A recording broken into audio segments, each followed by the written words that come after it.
আসসালামু আলাইকুম আমার প্রিয় পাঠক পাঠিকারা। এই গল্পের প্রথম সিজন আপলোড করা হয়েছিল। এখন আমি পরের অংশ সহ পুরোটা একসাথে দিলাম। আমি টাইম মেনশন করে দিয়েছি।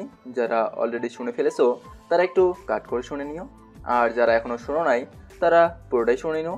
তো চলো গল্পটা শুরু করা যাক।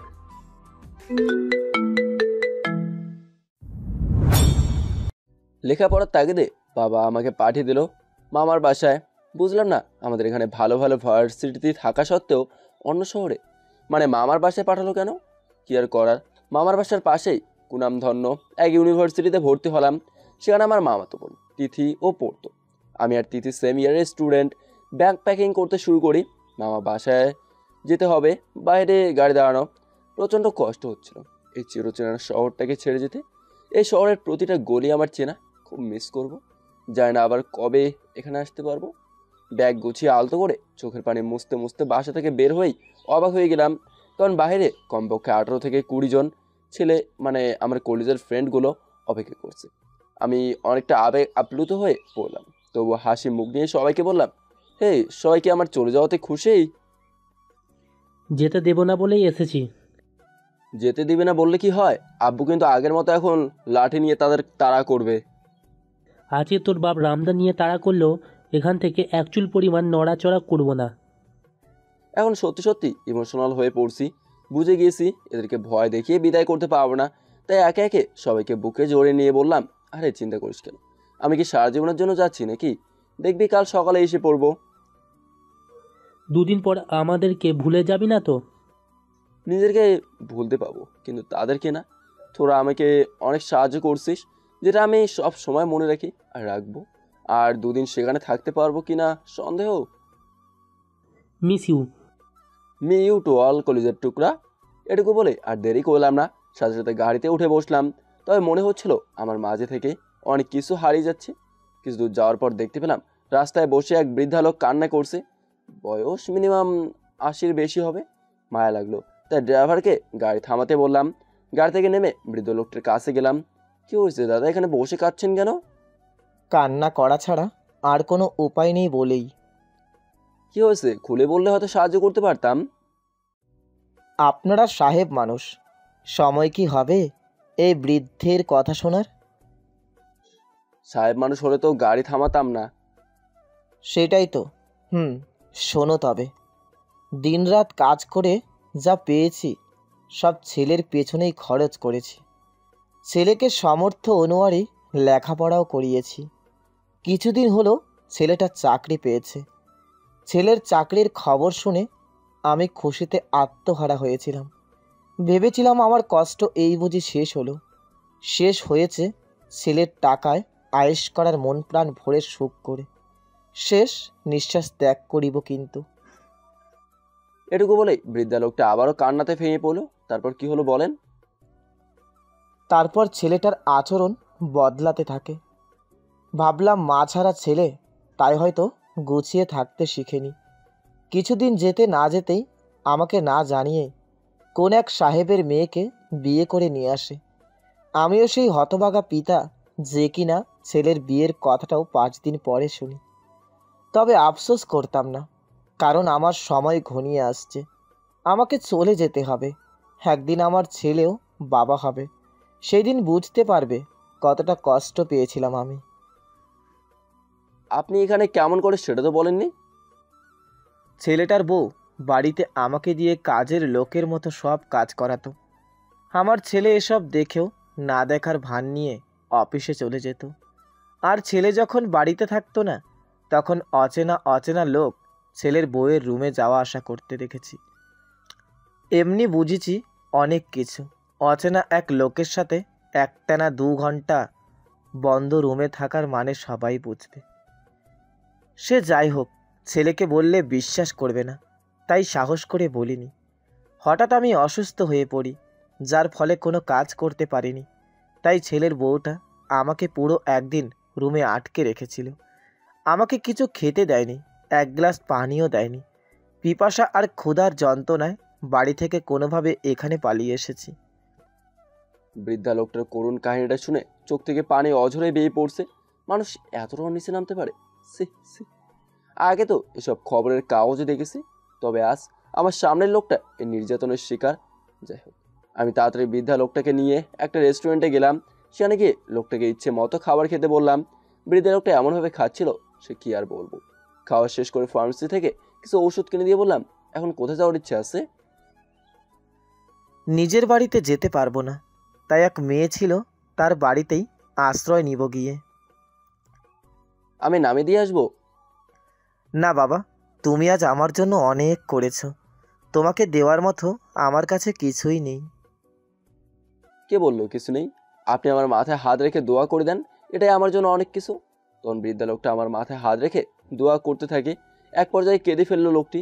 আমার অনেক দেরি হয়ে যাচ্ছিল, তাই বৃদ্ধা লোকটির হাতে কিছু টাকা গুঁজে দিয়ে বললাম, এখান থেকে গাড়িতে করে মেয়ের বাসায় যাবেন, আর আজ আমি আসি। এই বলে তাড়াতাড়ি করে গাড়িতে উঠে বসলাম। জানালা দিয়ে পিছনে হালকা করে উঁকি মারতেই দেখি লোকটা আমার গাড়িটা দেখে এখনো এক দৃষ্টিতে তাকিয়ে রয়েছে। হঠাৎ আমার ফোনে মামার কল আসলো।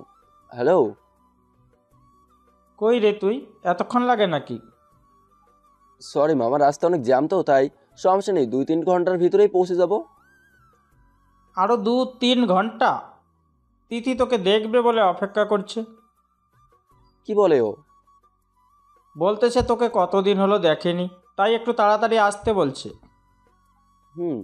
ওকে, ফোন রাখো, আমি আসতেছি। ফোনে রেখে প্রাইভেট কারের গ্লাস খুলে সিগারেট জ্বালালাম। জানালার ধার ঘেঁষে বসে সিগারেট খাচ্ছি। আর কিছু দূর পেরোলেই মামার বাসা, যার সিগারেট জ্বালালাম না। অন্য কেউ না বুঝলেও মামা তো বোন তিথি অবশ্যই বুঝে ফেলবে যে আমি সিগারেট খেয়ে আসছি। যাই হোক, অবশেষে মামার বাসায় গিয়ে পৌঁছালাম। হালকা ফ্রেশ হয়ে নাস্তা শেষ করলাম। আমি যে রুমে থাকবো সে রুম তিথি আমাকে দেখিয়ে দিল। রুমটা এত গোছানো কেন? আগে কে ছিল এই রুমে? এটা আমার রুম ছিল। তাহলে তুই কোথায় থাকবি? রুমের অভাব নাকি? তারপরও কিছু না, তুই বিশ্রাম নি তাহলে, আমি আসি। তিথি চলে গেলে আমি যে ভার্সিটিতে ভর্তি হয়েছিলাম সেই ভার্সিটির বিষয়ে নেটে ঘাটাঘাটি করতে লাগলাম। ঘাটাঘাটি করার এক পর্যায়ে একটা জিনিসে আমার চোখ আটকে গেল। কারণ গত 15-16 দিন আগে ওই ভার্সিটিতেই 5 জন ছেলে মিলে ভার্সিটির এক মেয়েকে ধর্ষণ করে মেরে ফেলে। আর এত বড় একটা বিষয় ভার্সিটির থেকে টাকা দিয়ে চাপা দিয়ে রেখেছে। এত সব কিছুর পরও সেই 5 জন ছেলে এখনও সেই ভার্সিটির ছাত্র। বিষয়টা আমাকে অনেক ভাবাচ্ছে। আমি তখন তিথিকে ডাক দিই, তোদের ভার্সিটি মানে আমি যেখানে ভর্তি হয়েছি সেখানে কিছুদিন আগে একটা মেয়েকে রেপ করে মেরে ফেলছে 5 জন ছেলে মেয়ে। কথাটা কি সত্যি? তিথি তখন কিছু না বলেই চুপ করে রইল। কি হলো, কথা বল। সত্যি, তবে ছেলেগুলা এখানকার বড় বড় ক্ষমতায় থাকা নেতাদের ছেলে। ও আচ্ছা, তুই এখন যা, একটু কাজ করছি। আচ্ছা শোন না, যা বলবি তাড়াতাড়ি বল। এতদিন পর আসলি, তারপরও এমন ব্যবহার কেন তোর? জানিসই তো, দুইটা জিনিস আমার দ্বারা হয় না। এক হলো মেয়েদের সাথে মিষ্টি কথা বলা, আর দ্বিতীয়টা হলো কাউকে তেল মেখে চলা। বুঝেছি। কি বুঝলি? আমি অনেক ভালো, তাই না?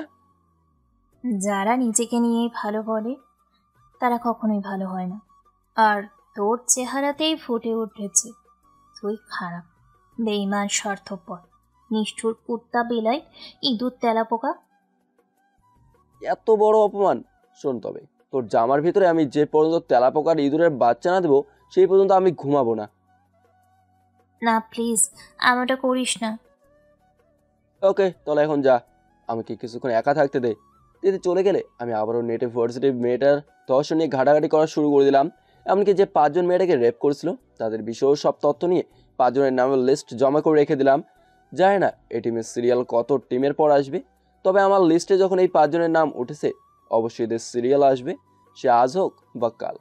রুমে মামা আসলো। কি সব ঠিকঠাক তো? সব ঠিকঠাক। কাল তো তোর ভার্সিটির প্রথম দিন, তাই না? হুম। তিথিকে নিয়ে একসাথে যাবি। ভার্সিটির ছেলে পেলে বেশি একটা ভালো না, তাই তিথিকে একটু দেখে শুনে রাখিস। এসব নিয়ে তুমি চিন্তা করো না, আমি আসি তো। তুই আছিস বলেই এখন আমার একটু হালকা লাগছে। আচ্ছা তাহলে কাজ কর। এই বলে মামা চলে গেল। আমার পার্সোনাল ডায়েরিটা বালিশের নিচে রাখলাম, যে ডায়েরিটা আমার জীবনের থেকেও বেশি মূল্যবান। ঘুমানোর উদ্দেশ্য নিয়ে লাইট অফ করে চোখ বুজে বিছানাতে শুয়ে এলাম। তবে কিছুতেই ঘুম আসছিল না। এপাশ থেকে ওপাশ হচ্ছি। বিছানার চাদর দুমড়ে মুচড়ে যাচ্ছে, তবুও কিছুতেই ঘুম আসছিল না। ঠিক তখন মনে পড়লো 2 বছর আগের ঘটনা। 2 বছর আগে একবার মামা বাসায় আসছিলাম, তখন তিথি আমাকে প্রপোজ করেছিল। মামা তো বোনের সম্পর্ক নষ্ট হবে বলেই তখন তিথির মুখের ওপর না করে দিয়েছিলাম। তিথি সেদিন অনেক কান্না করছিল, তবুও আমি রাজি হইনি। তবে 2 বছর পর তিথিকে দেখে অবাক হয়ে গিয়েছি, কারণ তিথির চেহারাতে অনেক পরিবর্তন এসেছে, আগের থেকে অনেক সুন্দর হয়েছে। মাঝে মাঝে মনে হয় এখন আমি নিজে গিয়ে তিথিকে প্রপোজ করি, কিন্তু দুইটা কারণে মন বাধা দেয়। এক হলো তিথি অন্য কারোর সাথে রিলেশন করে কি না যায় না, তবে আমি জিজ্ঞাসা করলে না করবে আমি জানি, তাই আর জিজ্ঞাসাও করি না। দ্বিতীয়ত হলো তিথি আমার সাথে রিলেশন করলে তিথির লাইফে অনেক সমস্যা ফেস করতে হবে। এমনকি তিথির প্রতি আমি দুর্বল থাকলে এটা বাইরের কেউ জানতে পারলে আমার জীবন নিয়েও টানাটানি শুরু হয়ে যাবে। তাই সব ঝামেলাপূর্ণ জিনিসে এমন সময় না দেওয়াই ভালো। তবে তিথি আমাকে এখনও প্রশ্ন করে, এটা খুব ভালোভাবেই বুঝি। যাই হোক, কাল খুব সকালে ঘুম থেকে উঠতে হবে, কারণ কাল আমার ভার্সিটির প্রথম দিন। আশা করব প্রথম দিনটা যেন ভালো হয়, এরপর যা হবে দেখা যাবে। সকালে ঘুম ভাঙি, আম্মুর ফোনে, হ্যালো। এখনো পড়ে পড়ে ঘুমাচ্ছিস? আজ না তোর ভার্সিটির প্রথম দিন? তো কি হয়েছে? তো কি হয়েছে মানে? তাড়াতাড়ি উঠে ফ্রেশ হয়ে নাস্তা শেষ করে ভার্সিটি যা। সকাল সকাল প্যারা দিও না তো, আমি তো যাবই, তুমি ফোন রাখো। আমি এটুকু বলেই ফোনের লাইনটা কেটে দিলাম। তখন আমার রুমের দরজাতে নক, দরজায় খুলতেই দেখতে পেলাম তিথি একদম সাজুগুজু করে রেডি, ভার্সিটিতে যাবে বলে। কি রে, তোর এখনো এই অবস্থা কেন? তাহলে কোন অবস্থায় থাকতে হবে? ক্লাসে যাবি না? সময় হয়ে যাচ্ছে তো। নিচে দাঁড়িয়ে রিক্সা ম্যানেজ কর, আমি 5 মিনিটে আসছি। তিথি নিচে চলে গেল। আমি ফ্রেশ হয়ে সব কিছু নিয়ে নিচে গিয়ে দেখি তিথি নেই। হঠাৎ করে পিছন থেকে শব্দ করে আমাকে ভয় দেখানোর চেষ্টা করে, তবে তিথি জানতো না আমার ভয় অনেক আগেই কেটে গিয়েছে। ভয় পাওনি? অনেক ভয় পেয়েছি। এবার চলো। আমরা দুজন একটা রিক্সা নিয়ে ভার্সিটির দিকে যেতে থাকলাম। তবে রাস্তায় তিথি আমাকে নানা রকম প্রশ্ন করতে থাকে। তোর জিভ কয়টা? অনেকগুলা। ও, আমি তো ভেবেছিলাম তুই অনেক ভদ্র। বেশি বক বক করিস না তো। তুই কি কিছুই বুঝিস না? বোঝার মতো কিছু আছে নাকি? এ মামা তাড়াতাড়ি চালান তো, তাহলে এই মেয়েটা আমাকে পাগল করে দেবে। অবশেষে ভার্সিটিতে পৌঁছালাম। সবাই যার যার মতো ব্যস্ত, তবে গেটের সামনে 5 থেকে 6 জন ছেলে মেলে মেয়েদেরকে টিস করছে। রিক্সা থেকে নেমে আমি আর তিথি গেটের ভেতরে ঢুকতেই ছেলেগুলো তিথিকে বলে উঠলো, হেই সেক্সি লুকিং বেবি। এই বলে তিথির ওনার টান দিতেই আমি পিছন ফিরে ছেলেটার নাক বরাবর একটা ঘুষি মারতেই নাক ফেটে রক্ত ছিতরে ছিতরে পড়তে থাকে। তিথি আমাকে সেখান থেকে টানতে টানতে ক্লাসরুমে নিয়ে গেল। এটা তুই কি করলি? কি করেছি জানি না, তবে ভুল কিছু করিনি। জানি তোরা কারা? জানি না, আর জানার দরকারও মনে করি না। না, তোর যেতে হবে না। ওকে বল, ওই ছেলেরা কে? এরা সেই ছেলেরা যার কথা কালকে তুই আমাকে বললি। তাহলে এরা 5 জন মিলে ভার্সিটির একটা মেয়েকে ধর্ষণ করে মেরে ফেলেছে। খুব বড় একটা উপকার করলি রে। মানে কি? তুই এদের সাথে ঝামেলা করিস না প্লিজ, তোর পায়ে পড়ি। কারণ এদের সাথে তুই একা পেরে উঠবি না। কেন শুনি? কারণ এরা প্রভাবশালী নেতাদের ছেলে, কখন কি করে বসে বুঝতেও পারবি না। এই কথা শুনে তুই হাসছিস কেমন করে? বাদ দে তো, তোর এত কিছু ভাবতে হবে না। ঠিক তখনই ক্লাসরুমে একটা মেয়ে আসলো, এসে আমার সামনে দাঁড়িয়ে হাতে তালি দিতে থাকে। মেয়েটা তিথিকে বলল, মাথা ঠিক আছে? এখানে এসে পাগলের মতো হাতে তালি দিচ্ছিস কেন? আমি তিথিকে থামিয়ে দিয়ে মেয়েটাকে বললাম, অদ্ভুত ব্যবহার না করে কি হয়েছে বলে ফেলেন। মেয়েটা ইশারা করে আমার কাছে কলম আর খাতা চাইলো, আমি বের করে দিলাম। মেয়েটা খাতায় লিখলো, আমি কথা বলতে পারি না, মানে বোবা। লেখাটা পড়ার পর আমি আর তিথি কিছুটা অবাক হলাম। মেয়েটাকে বললাম, আপনি যেটা বলতে এসেছেন সেটা খাতায় লিখে ফেলেন। তখন মেয়েটা লিখতে শুরু করলো। লেখা শেষ করে খাতাটা আমার দিকে দিল। মেয়েটার লেখাটা ছিল এরকম, আমি আপনাদের মতো স্বাভাবিক মানুষ না, জন্ম থেকে আমি কথাই বলতে পারি না, তবুও চেয়েছি সবার সাথে মিলেমিশে লেখাপড়া করব। লেখাপড়া করে আমার তেমন কোনো লাভ নেই, তবে ভার্সিটিতে যাওয়ার আশা করি, এটা আমার অনেক ভালো লাগে। তবে কিছুদিন যাবৎ দুষ্টু ছেলেগুলো সবার সামনে আমার সেনসিটিভ জায়গাগুলোতে হাত দেয়। যখনই আমি সামনে পড়ি সবাই দেখেও না দেখার ভান নেয়। তবে আজ আপনাকে প্রথম দেখলাম, হয়তো আজ আপনার ভার্সিটির প্রথম দিন। তবুও আপনার ফ্রেন্ডের ওড়নার টান দিতেই আপনি ওই ছেলেটাকে মেরেছেন। বিষয়টা আমার মনে দাগ কাটছে। আমার মনে হচ্ছে আমার মতো অত্যাচারী মেয়েদের সাহায্য করতে উপরওয়ালা আপনাকে এখানে পাঠিয়েছেন। দোয়া করি ভাইয়া আপনাকে। আপনি যেমন সব সময় সুস্থ থাকেন। এই ছিল মেয়েটার লেখাটা পরে সামনের দিকে তাকাতে দেখি মেয়েটা চলে গিয়েছে। আমি তিতিকে বললাম, মামা তো রাত 9টার পরে আমাকে বাসা থেকে বেরই হতে দেয় না। এমন কি কোনো রাস্তা আছে যেটা দিয়ে আমি রাত 12টা 1টার সময়ও কোথাও যেতে বা আমরা রুমে আসতে পারবো? আছে, কিন্তু কেন? কোথা দিয়ে আসতে হবে তাই বল। বলবো না। তিতি হয়তো বুঝে গিয়েছে আমি কিছু একটা করতে চাচ্ছি, তাই বাসায় ঢোকার গোপন রাস্তার কথাটা বলছে না। তবে আমি বের করেই ছাড়বো। আজ ভার্সিটির প্রথম দিন ছিল, ভেবেছিলাম দিনটা ভালো হবে, কিন্তু সেটা আর হলো না। প্রথমেই এক ছেলের নাক ফাটিয়েছি। এমন সময় ক্লাসে স্যার আসলো। স্যার বলল, ফারহানকে আমি দাঁড়িয়ে হাত উঠালাম। দেখো তো সুন্দর, ভদ্রমহিলা ছেলে বলে মনে হচ্ছে, তবে কাজকর্ম এমন কেন? কেন স্যার, কি করছি? একটু আগে কার নাক ফাটিয়েছো জানো তুমি? আপনার কোনো রিলেটিভের ছেলে নাকি? বেশি কথা বলবে না, এরপর যেন এরকম কিছু না শুনি, বুঝতে পেরেছো? স্যার, আমি যেন ভার্সিটিটা ইফটিজিং মুক্ত দেখি, তা না হলে আমার হাত চলবেই। আমার এই কথা শুনে ক্লাসে থাকা সবাই হাতে তালি দিল। স্যার তখন রেগে আগুন হয়ে চলে গেলেন। স্যার যাওয়ার পরেই ক্লাসে থাকা সবাই আমাকে ঘিরে ধরলো। সবাই বলতেছে, ভাই আপনার বাসা কোথায়? কোথায় থাকেন? আপনি অনেক সাহসী। এরকম আরও অনেক কিছুই বলতে থাকে। তবে সেদিকে কান না দিয়ে চোখ পড়লো অন্য জায়গায়। ভার্সিটির পেছনের দিকটা অনেক সুন্দর, বড় একটা দিঘি রয়েছে, সুন্দর সুন্দর সব গাছপালা। ওখানে গিয়ে একটা সিগারেট খেতে পারলে মনটা একদম ফ্রেশ হয়ে যেত। যেই ভাবা সেই কাজ। দিদিকে বললাম, তুই এখানে থাক, আমি একটু ঘুরে আসি। জি না, আমাকে সাথে করে নিয়ে যেতে হবে। আচ্ছা, এখানে তোর বিএফ নেই? যা তোর বিএফের সাথে দেখা কর গিয়ে। সবসময় আমার সাথে থাকতে হবে না। যা তুই, যেখানে খুশি সেখানে যা। ও ভাবছে একটু রাগ দেখালে আমি ওকে আমার সাথে করে নিয়ে যাব, কিন্তু ওর চিন্তা ভাবনা ভুল। আমি একাই চলে আসলাম ভার্সিটির পেছনের এদিকটাতে। এসে গাছের উপর বসে সিগারেট খাচ্ছি। মনোরম পরিবেশ, ভালোই লাগছিল, কিন্তু তো কোথা থেকে যেন কান্নার শব্দ ভেসে আসলো আমার কানে। আমি উঠে দাঁড়ালাম আর খুঁজতে লাগলাম শব্দটা কোথা থেকে আসছে।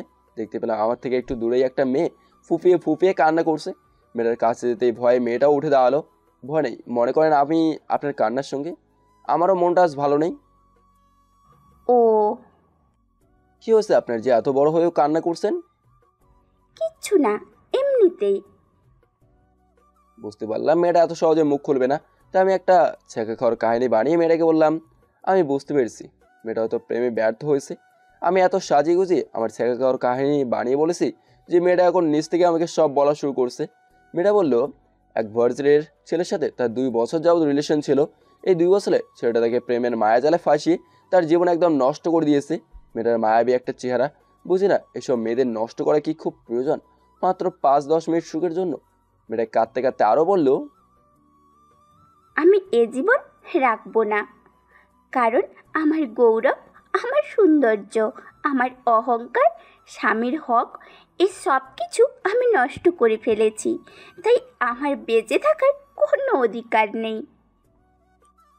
এটুকু বলেই মেয়েটা ব্যাগে একটা ওষুধের আর বোতল বের করলো। এটা কিছু ওষুধ? এটা কোনো ওষুধ না, এটা বিষ। এটা এখন আপনি খেয়ে মরে যাবেন? আত্মহত্যা করা মহাপাপ, জানেন না? আপনার মতো হাজার হাজার জীবন্ত লাশগুলো বেঁচে রয়েছে এই ভেবে যে আত্মহত্যা মহাপাপ। পরকালে এদের কোনো ক্ষমা নেই, জাহান্নামের আগুনে জ্বলতে হবে। তাহলে এখন কি করব? আমার মাঝে কি আছে? সব তো নষ্ট করে দিয়েছি। 5 ওয়াক্ত নামাজ পড়বেন আর বেশি বেশি তওবা করবেন। আল্লাহ তাআলা ক্ষমাশীল এবং তওবাকারীদেরকে ভালোবাসেন। আপনাকে একটা কথা বলি? বলেন। আপনি খুব ভালো। আমি কতটা ভালো যদি জানতে, তাহলে আমার থেকে 100 গজ দূরে থাকতে। অবশ্যই আমি ভালোর সাথে ভালো। আপনি খুব সহজেই আমার সকল ডিপ্রেশন, ভুল চিন্তা ভাবনা দূর করে দিয়েছেন। জীবন নিয়ে নতুন করে বাঁচতে শেখালেন। যাই হোক, সব কিছু বাদ, এখন বলো ছেলেটা কোথায় আছে? ভার্সিটিতেই, হয়তো অন্য মেয়েদের সাথেও মজা নিচ্ছে। তাকে সামনে পেলে কি করতে ইচ্ছে করে? জুতা পেটা করতে ইচ্ছে করে। ওকে, তাহলে আমার সাথে আসো। আমি ছেলেটার শার্টের কলার ধরে সবার সামনে নিয়ে টানতে টানতে আবার ভার্সিটির পেছনের দিকটাতে নিয়ে আসলাম। কি হয়েছে ভাই, এখানে নিয়ে আসলে কেন? আমি মেয়েটাকে বললাম, তোমার ইচ্ছেটা পূরণ করো। তখন মেয়েটা দেরি না করে পা থেকে জুতা খুলে সেটাকে ধপাস ধপাস করে মারতে শুরু করে দিল। বাপরে বাপ, মারের কি স্পিড! সেদিন প্রথম বুঝলাম মেয়েদের রাগ উঠলে কতটা স্পিডে মারতে পারে। এমনভাবে তো ছেলেরাও মারতে পারে না। মারতে মারতে এক পর্যায়ে মেয়েটাই কেঁদে ফেললো। হাজার হোক, কোনো এক সময় ভালোবাসার মানুষ ছিল এই ছেলেটি।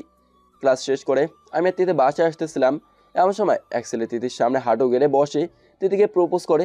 তিথি আমার দিকে তাকাচ্ছে বারবার। ছেলেটা বলল, ভাই আপনি তিথির কি লাগেন জানি না, তবে তিথিকে আমি অনেক আগে থেকেই পছন্দ করি। তবে তিথি আমাকে পাত্তা দিত না, কিন্তু আজ তিথিকে আপনার সাথে দেখে বুকের ভেতরে আগুন জ্বলে উঠছে, তাই বাধ্য হয়ে প্রপোজটা করেই ফেলেছি। ছেলেটার কথা শুনে আমি কিছুটা অবাক হলাম। তিথিকে রেখে আমি একটু সামনে এগোলাম। ছেলেটার পার্সোনাল কথা তিথিকে বলবে বলে, কিন্তু তিথিও আমার পিছু পিছু আসতে লাগলো। আরে ছেলেটার সাথে কথা বল গিয়ে। কেন কথা বলবো? ছেলেটা তো ভালোই আছে, রিলেশন করে ফেল। কোনোভাবেই না। চিন্তা করিস না, বাসায় কিছু বলবো না। অমনি তিথি দৌড়ের উপর হাঁটা দিয়ে সামনের দিকে চলে যেতে থাকলো। পিছন থেকে ছেলেটা আমার শার্টের কলার ধরে টান দিতেই 2-3 জন ছেলে মিলে আমাকে এলো পাতারিভাবে ঘুষি মারতে থাকে। এরপর একজন একদিক দিয়ে দৌড়ে চলে। তবে আমাকে মারার সময় ছেলেটা বলেছিল, কাজটা ঠিক করছি নাই, তিথির পিছনে অনেকদিন ঘুরেও পটাতে পারিনি, আর তুই একদিনেই হাতিয়ে নিলি। আর তুই কি বললি যে তিথি চলে গেল? ছেলেটার এই কথার মানে হলো সেটা ভেবেছে তিথি হয়তো আমার জিএফ। যাই হোক, ভুল বুঝে মেরেছে। যাই, আর কিছু না করে সেখান থেকে চলে আসতে লাগলাম। খুঁড়িয়ে খুঁড়ে হাঁটতেছি, কারণ পাতেও প্রচণ্ড আঘাত পেয়েছি। নাক মুখের কথা বাদই দিলাম, একদম দেখার অবস্থা না। এখন কিভাবে হসপিটালে যাব বুঝতে পারছি না। আমার এই অবস্থা দেখে ভার্সিটির সব ছাত্র এক জায়গায় হয়ে গিয়েছে, আমাকে দেখছে, তবে কেউ সাহায্যে হাত বাড়ালো না। তাই একাই আসতে আসতে একটু সামনে যেতেই ধপাস করে আমাকে ধরে বাইকের মাঝখানে বসিয়ে তাড়াতাড়ি হসপিটালের দিকে রওনা দিল। আমার সেন্সিটিভ এক জায়গাতেই ঘুষি লাগছিল, তখন সেটার প্রভাব পড়েনি, মানে তখন ব্যথা পাইনি। তবে এখন প্রচণ্ড কষ্টে আমার এখন জ্ঞান হারানোর মতো অবস্থা। দেখতে পেলাম পিছনে আরও কিছু ছেলে বাইক নিয়ে আসতেছে। আমার সাথে জনকে দেখে আমি অবাক হয়ে গেলাম, কারণ ছেলেটা ছিল সেই নেতার ছেলে যাকে আমি সকালে মেরেছি। তৃতীয় অন্য টান দেওয়ার কারণে ছেলেটাকে মেরেছিলাম, সেই কিনা আমাকে সাহায্য করছে। ভাবতে অবাক লাগছে। আমাকে হসপিটালে নিয়ে গিয়ে সব রকমের ট্রিটমেন্ট করালো এবং সকল খরচ তো বহন করলো। আমি কিছুই বলতে পারছি না, শুধু অবাক হয়ে তাকিয়ে রয়েছি। এরপর আমাকে একটা গাড়িতে উঠিয়ে বাসায় পাঠিয়ে দিল। তবে ছেলেটা আমার সাথে এতক্ষণ থাকার পরেও ছেলেটা একটা কথাও বলেনি। কিন্তু আর ছেলেটা না থাকলে হয়তো আমাকে আর স্বাভাবিক ছেলের মতো কেউ দেখতো না, কারণ ডাক্তার বলেছে সময় মতো হসপিটালে নিয়ে আসার কারণে আমার শরীরের খুব মূল্যবান একটা পার্স ড্যামেজ হওয়া থেকে বেঁচে গিয়েছে। বাসার সামনে আসতেই মামের উপর থেকে আমার অবস্থা দেখে দৌড়ে নিচে চলে আসলো, আমাকে ধরে বাসায় নিয়ে গেল। দিদি দৌড়ে আমার কাছে এসে বলল, তোর এই অবস্থা কেন? বাদ দে তো, এমনি বাইক থেকে পড়ে গিয়েছিলাম। এটা কখনো বাইক থেকে পড়ে যাওয়ার দাগ না। ডাক্তার হয়ে গেছিস বুঝি, যা সর এখান থেকে। না, যাব না। আগে বল, কে তোর এই অবস্থা করেছে? বললে কি তার সাথে ফাইট করবি নাকি? দরকারে তাই করব। তিথিকে যে প্রপোজ করেছে সেই ছেলেই আমাকে মেরেছে। সেই কথা শুনে তিথিকে না জানাই ভালো। জানতে পারলে হয়তো আমার এই অবস্থার কারণে তিথি নিজেই নিজেকে দায়ী করবে। কি হলো বল? তুই যাবি এখান থেকে? ও, বুঝতে পেরেছি। সকালে আমার অন্যায় টান দিয়েছিল কোন নেতার ছেলে যেন, সেই ছেলেটা তোর এই অবস্থা করে, তাই না? আসলে তোরা মেয়েরা না একটু বেশিই বুঝিস। এ বলে আমি আমার রুমে চলে আসলাম। এসে সিগারেট জ্বালিয়ে ফেললাম আর ভাবতে থাকলাম, ছেলেটা যেহেতু আজকে আমার উপকার করছে, তার মানে ছেলেটার মধ্যে উপকার করার গুণ রয়েছে। ছেলেটাকে ফলো করা যেতে পারে, এটা তো ভালো বিষয়। তবে এখন আমার আগের প্ল্যানটা চেঞ্জ করে আবার নতুন করে প্ল্যান্স করতে হবে। তবে এখন আবারও নতুন করে চিন্তা ভাবনা করতে হবে। ভাবতেই খারাপ লাগছে, দরজা খোলা থাকার কারণে তিথি ধপাস করে অনেক স্পিডে দরজা খুলে ভেতরে আসলো। আমার সামনে এসে তিথি কেঁদে ফেললো। প্লিজ বল না কে মেরেছে তোকে? এ তুই কান্না করছিস কেন? পাগল হয়ে গেলি নাকি? হ্যাঁ পাগল হয়ে গিয়েছি, তুই নাম বল। আচ্ছা কাছে আয়। তিথি কাছে আসলো। তিথির চোখের পানি মুছে দিয়ে বললাম, আরে পাগলি, আমার কিছুই হয়নি, পরে সময় করে সব বলবো। তিথি আমার অবস্থা দেখে পাগলের মতো করছে। যাই হোক, কোনোভাবেই তিথিকে সান্ত্বনা দিয়ে বাইরে পাঠিয়ে দিলাম। এমন সময় আম্মুর ফোন আসলো। আমি অনেকক্ষণ যাবৎ ভয়ে ভয়ে ছিলাম কখন যে আম্মুর ফোন আসে। সো কি আর করার, ফোন তো রিসিভ করতেই হবে। হ্যালো আম্মা। কি হয়েছে তোর? কই কিছু না তো। কেন, কে কি বলছে? তোকে মেরে নাকি নাক মুখ ফাটিয়ে দিয়েছে? বেশি না, একটু। তুই কি করলি? তোর হাত পা আল্লাহ দেয় নাই? ভাবলাম কি আর হলো কি। আম্মুর কথা শুনে আমি রীতিমতো অবাক হয়ে যাচ্ছি। আম্মু আরও অনেক কিছু বললো, সব কথার এক মানেই কারো কাছে মার খেয়ে ফিরে আসা যাবে না, তাকেও কিছু করতে হবে। যাই হোক, আম্মুকে বললাম, আচ্ছা নেক্সট টাইম ওই ছেলেটার সাথে দেখা হলে মেরে একদম ফাটিয়ে ফেলবো, আর তুমি এখন ফোন রাখো। আর আব্বুকে বইলো ঠিকমতো ওষুধ খেতে। এ বলে ফোনটা রেখে দিলাম। পরদিন সকালে ঘুম থেকে উঠতেই পারছি না, শরীরটা খুব ব্যথা করছে। তাই ভাবলাম আজও ভার্সিটি যাওয়া হবে না। এমন সময় তিথি আমার রুমে আসলো। কিরে, এখন আর রেডি হচ্ছিস না কেন? আজ আর যাবো না রে। কেন, কোনো সমস্যা হয়েছে? না এমনি, ওই আর কি, শরীরটা ব্যথা করছে একটু। ও তাহলে থাক, আজ নাই গেলাম ক্লাসে। তুই যাবি না কেন? তুই জানা। তোকে রেখে একা একা যেতে ভালো লাগে না। ওকে, যা ইচ্ছে কর, তবে এখন আমাকে একটু একা থাকতে দে কিছুক্ষণ। ওকে। এই বলে তিথি চলে গেল। আমি দরজাটা লাগিয়ে সিগারেট জ্বালিয়ে খেতে থাকলাম। তবে কেমন যেন কিছুই ভালো লাগছে না। ফোন চাপতেও ভালো লাগে না, বসে থাকতেও ভালো লাগে না, শুয়ে থাকতেও ভালো লাগে না, দাঁড়িয়ে থাকতেও ভালো লাগে না। ভাবলাম এখন পর্যন্ত তো এই এলাকাটা ঘুরেই দেখা হয়নি, তাই আর দেরি না করে বেরিয়ে পড়লাম এলাকাটা ঘুরে দেখতে। বাসা থেকে বের হয়ে খানিকটা সামনে যেতেই দেখতে পেলাম একটা মেয়ে একটা ছেলেকে কান ধরে উঠবস করাচ্ছে।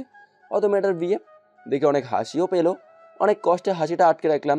দেখলাম ছেলেটা মেয়েটাকে অনেক করে সরি বলতেছে, কিন্তু মেয়েটা তার কথা কানাই নিচ্ছে না। বাপরে বাপ, কি ভয়াবহ এক অবস্থা।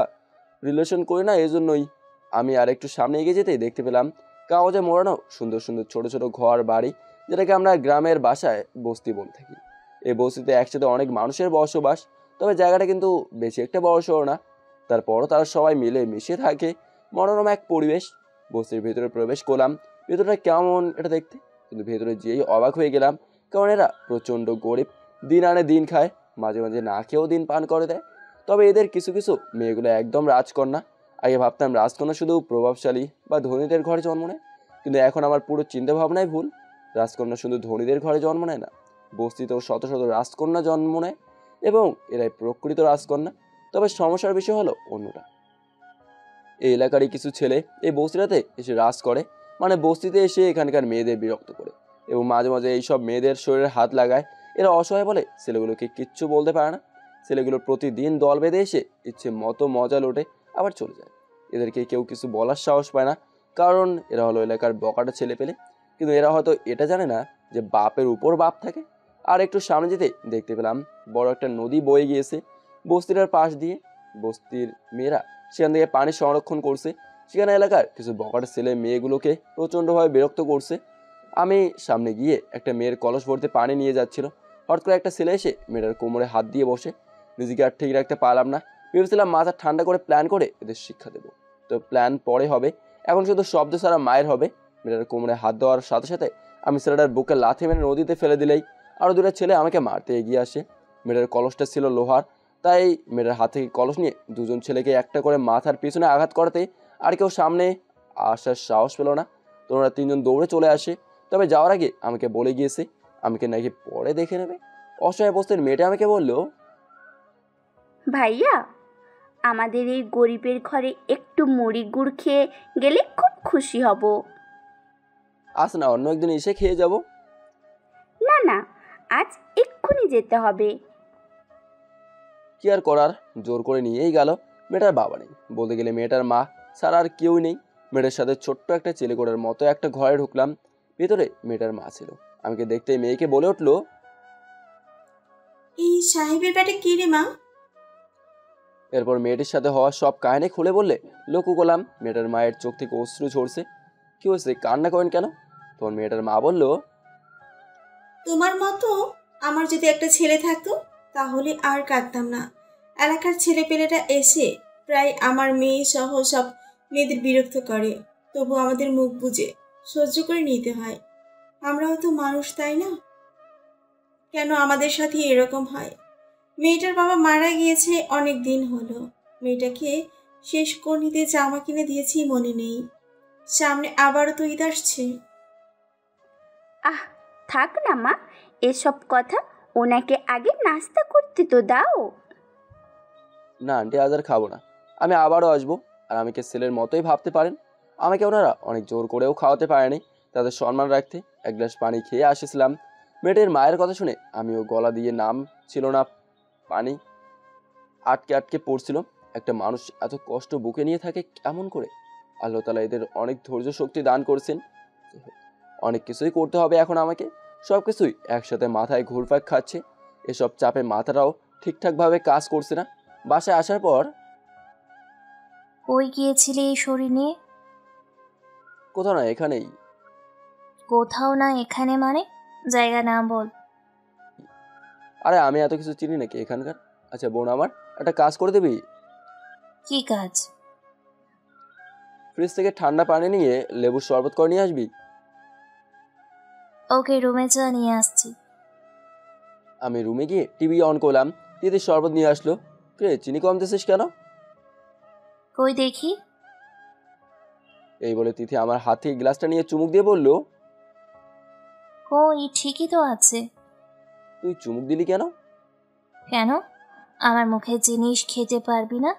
ওকে, আবার করে আনছি। আরে না, মজা করলাম। দিয়ে তো চিনি নাকি ঠিকই আছে বললি। এখন শরবতটা মুখে দিতে অবাক হয়ে গেলাম, কারণ এখন আগের থেকে অনেক মিষ্টি লাগতেছে। কি রে, কাহিনি কি? এখন মিষ্টি লাগে কেন? তো ঠোঁটে কি মিষ্টি জাতীয় কিছু দিয়েছিস নাকি? আরে না পাগল, চিনিটা ভালোভাবে মিশছিল না, আমি মিশিয়ে দিয়েছি। ও, এই ব্যাপার। জি, এই ব্যাপার। হঠাৎ করেই আমার আর তিথির চোখ আটকে গেল টিভিতে খবরের দিকে। ব্রেকিং নিউজ দেখে আমি আর তিথি হতবাক, কারণ সেদিন তিথিকে যে ছেলে প্রপোজ করেছিল আর আমাকেও মেরেছিল, সেই ছেলের লাশ নদী থেকে উদ্ধার করে পুলিশ। তার মানে ছেলেটাকে আজ অথবা গতকাল রাতে কেউ মেরে নদীতে ফেলে দিয়েছে। ভাবতেই কেমন যেন লাগছে। তিথি তো কথাই বলতে পারছে না।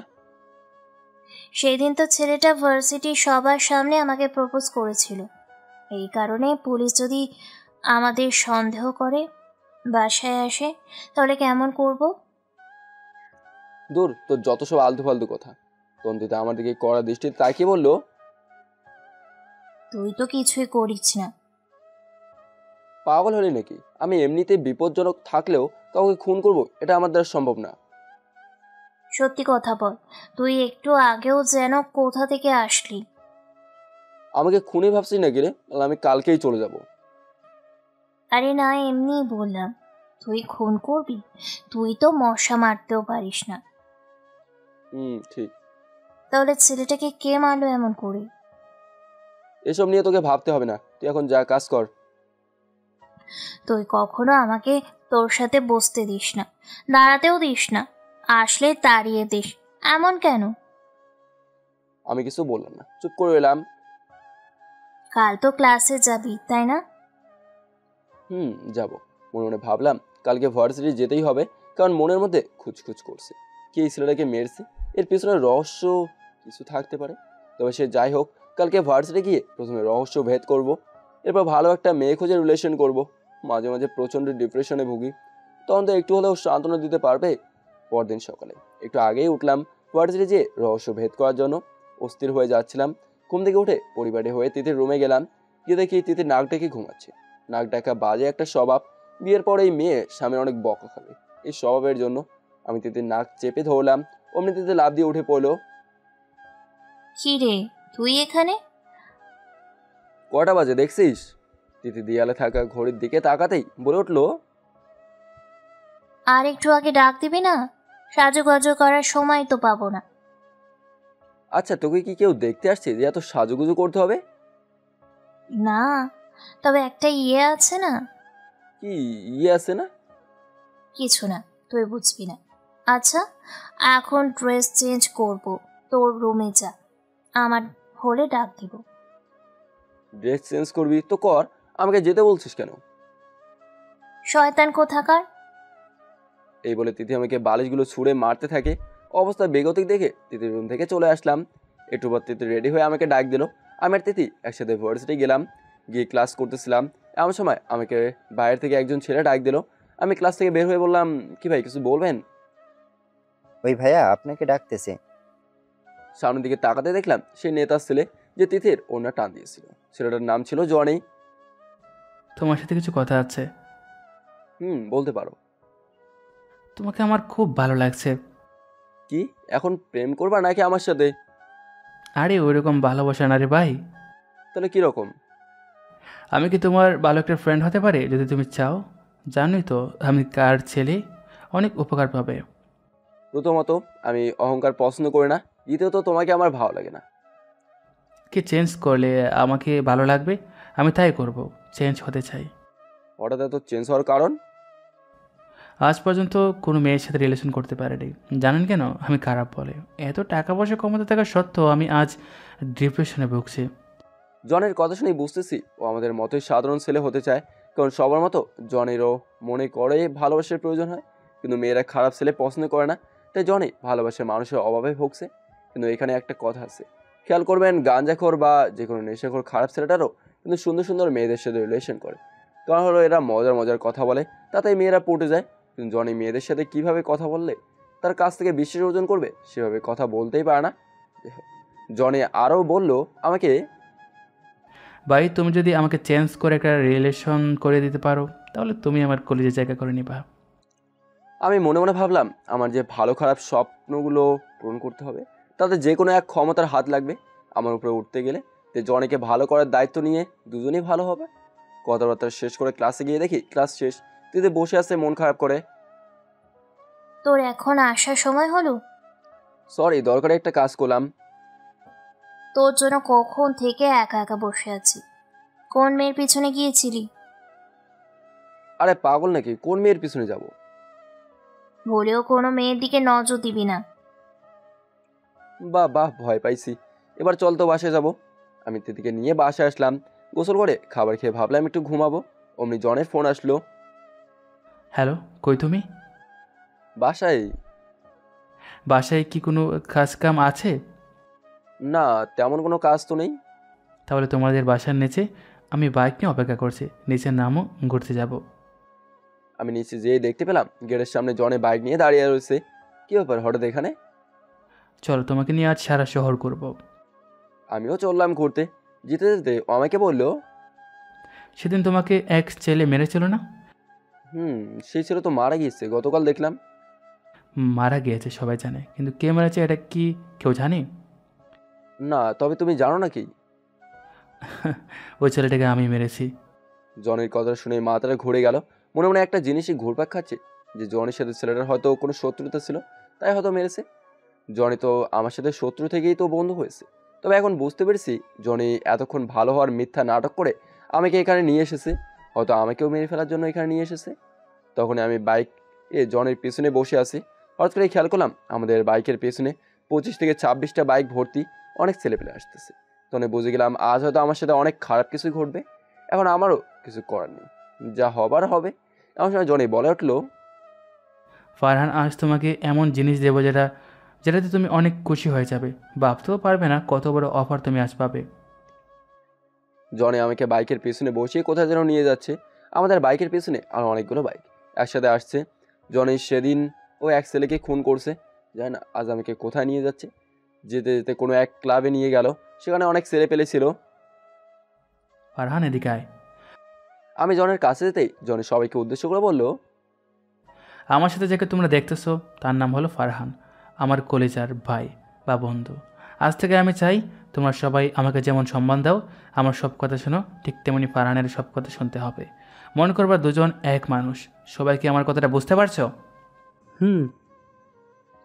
তবে সেখানে থাকা দু একজন ছেলে বলে উঠলো, যাকে চিনি না জানি না তাকে হঠাৎ এত সম্মান কেন দেব?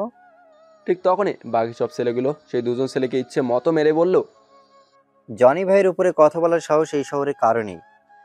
সে যখন বলেছে ফারহান ভাইকেও তার মতো করে সম্মান দিতে বা তার কথা মানতে, তাহলে অবশ্যই মানতে হবে। জনি তখন সবাইকে ক্লাবে রেখেই আমাকে বাইরে নিয়ে আসলো। কি কেমন লাগলো? 200 থেকে 300 ছেলে পেলে যদি তোকে দেখে একসাথে মাথা নিচু করে, তখন তোর অনুভূতিটা কেমন লাগবে? কি কেমন লাগবে? আমি বুঝলাম না, তুই আমার জন্য এত কিছু করছিস কেন? পরিচয়টা মাত্র একদিনের।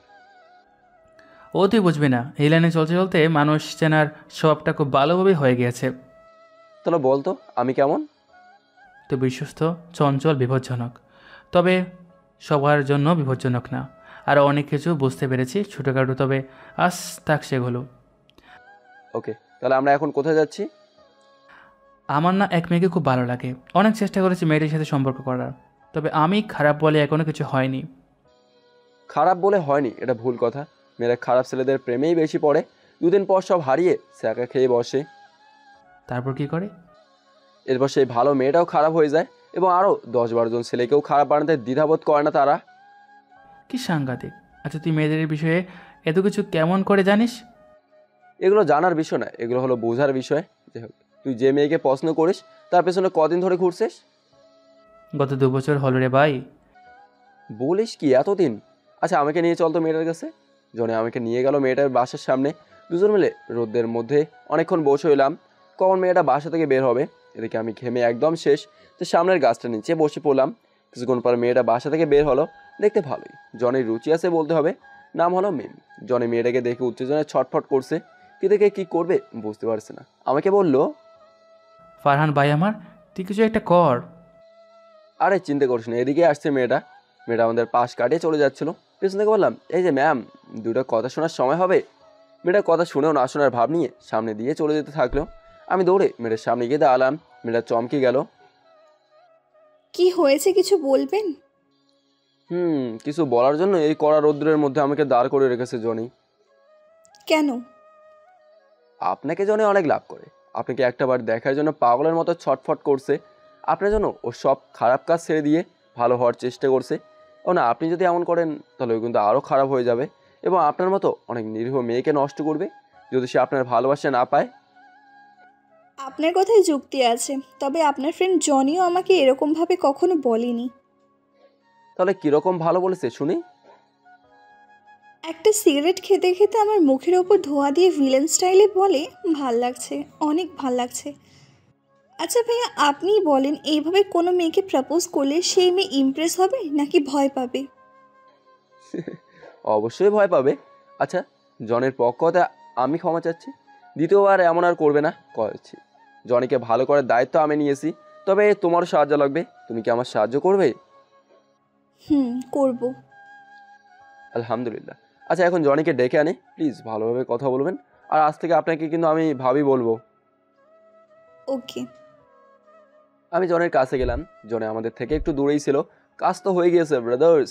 জনে খুশিতে জনে এক লাফে আমার কোলে উঠে পড়ে। ভাই, আমি জানতাম তুই পারবি, কিন্তু এটা জানতাম না গত 2 বছর চেষ্টা করে যেটা পারিনি সেটা তুই 2 মিনিটে করে দেখাবি। সত্যি আজ অনেক করলি আমার জন্য। আরে বাইরে ভাই, কোল থেকে নাম, মিম দেখতেছে তো। এরপর দুজনকে কথা বলে দিলাম।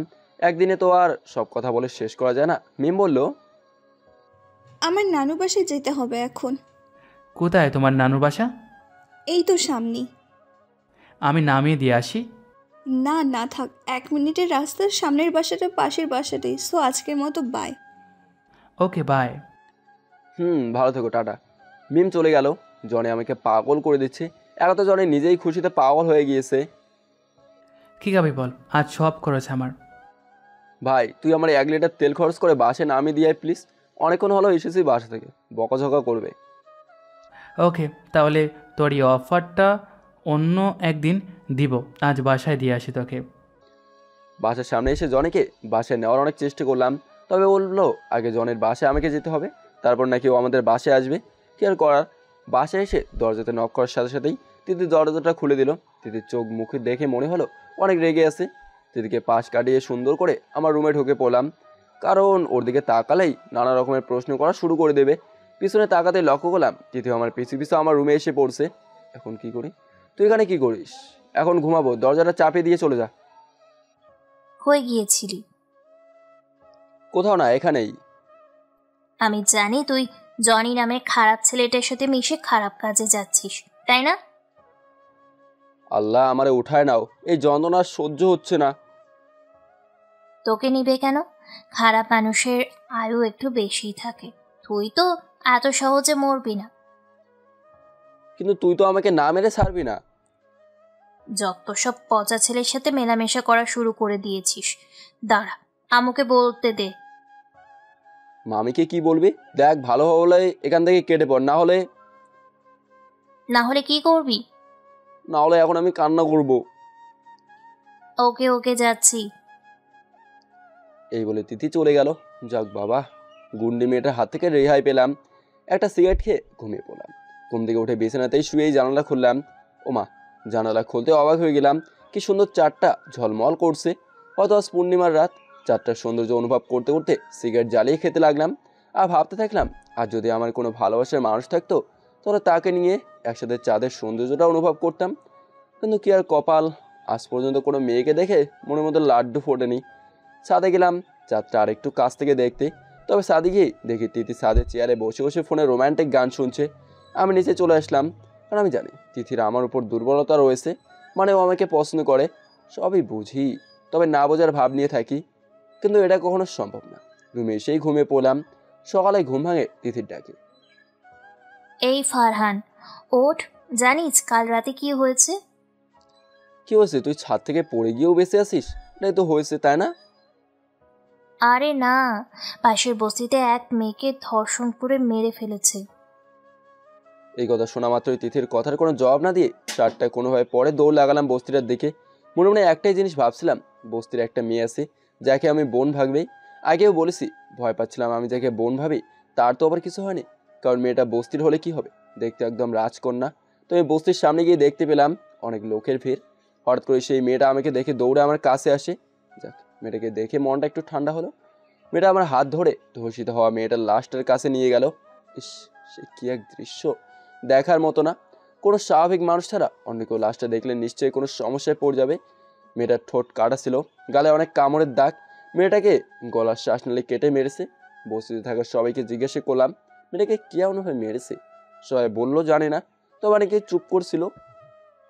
তার মানে তারা সব জানতো, কিন্তু বলার সাহস পাচ্ছে না। আমি হতাশায় ডুবে যেতে থাকলাম। কেউ কিছু না বললে কেমন করে মানুষ নামের জানোয়ারটার শিক্ষা দেব?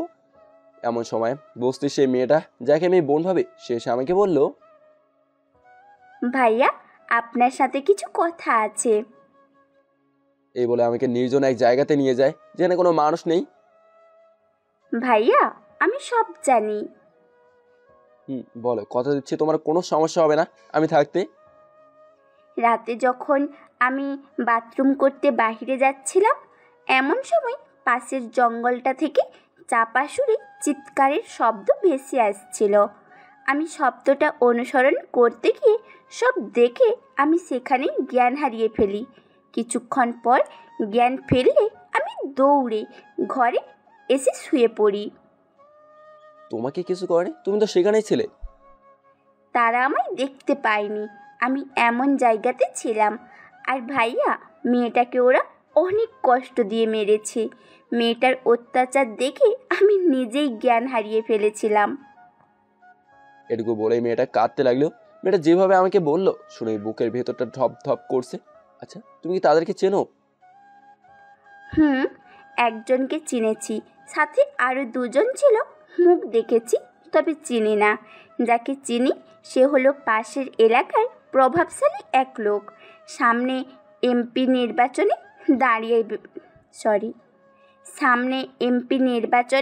দাঁড়াবে শুনেছি। নাম হলো কামাল।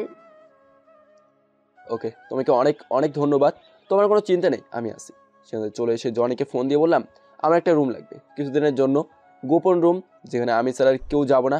পারবি কি ম্যানেজ করতে? এই সামান্য কাজটা পারবো না, এটা কি হয়? আচ্ছা, তুই আমার কাছ থেকে চাবিটা নিয়ে যা। জনির কাছ থেকে চাবি নিয়ে সব ঠিকঠাক করে ধর্ষণকারী কামালকে কিডন্যাপ করে নিয়ে সেই রুমের চেয়ারে বেঁধে ফেলি। কিডন্যাপ করতে কারোর সাহায্য নেয়নি, কারণ এগুলো গোপনে কাজ করার কাজ। তাই একাই কিডন্যাপ করছি।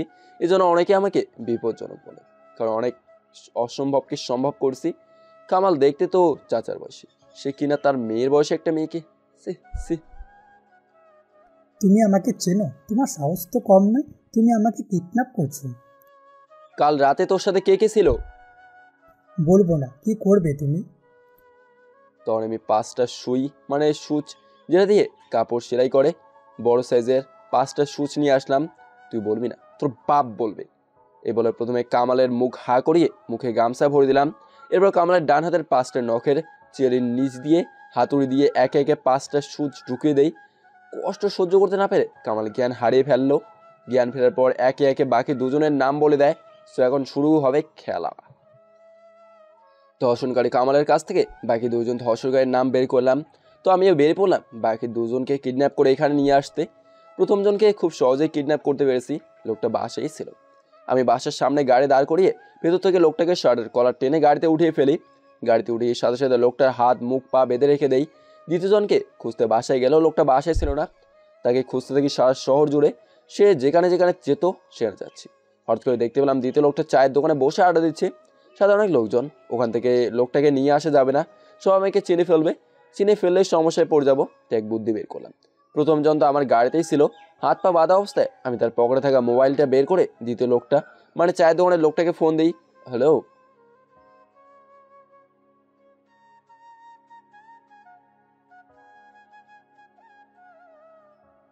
আমি কে সেটা বড় বিষয় না, আপনার বন্ধু লিটনের সাথে মারাত্মক অ্যাক্সিডেন্ট হয়েছে, আমি লিটনকে হসপিটাল নিয়ে যাচ্ছি। আপনি কি বাজারে আছেন নাকি? আমার গাড়ি এখন বাজারের চায়ের দোকানের সামনে।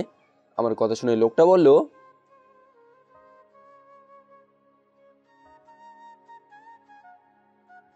এই বলে দ্বিতীয় লোকটা তাড়াহুড়ো করে গাড়িতে উঠে পড়ে। লোকটা চোখের পলক ফালানোর আগেই আমি তার হাত মুখ বেঁধে ফেলি। এখন শান্তি। এই দুজনকেও ঠান্ডা মাথায় কিডন্যাপ করছি। দুজনকে সে রুমে কামালের সাথেই বেঁধে ফেললাম।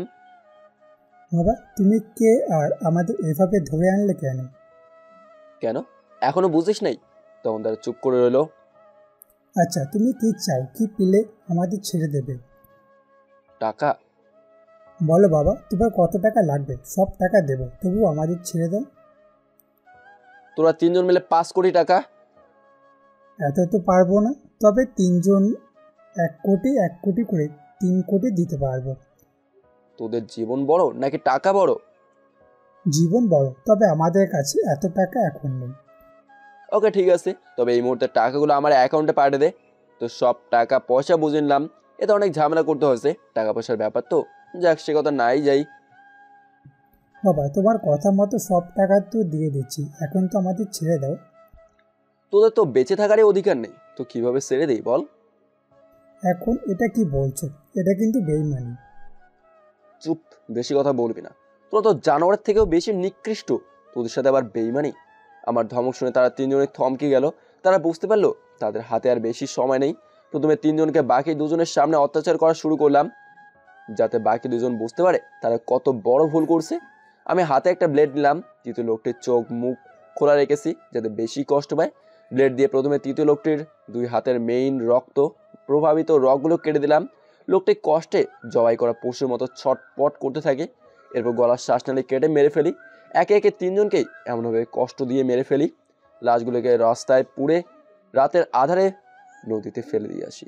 কোনো ঝামেলা ছাড়াই আমার প্রথম মিশন সম্পন্ন হলো। 3 কোটি থেকে 1 টাকাও আমি খাবো না, এগুলো অন্য ভালো দরকারে ব্যবহার করব। জনের দেওয়ার রুমটা ঠিকঠাক করে জনের রুমের চাবি দিয়ে দিলাম।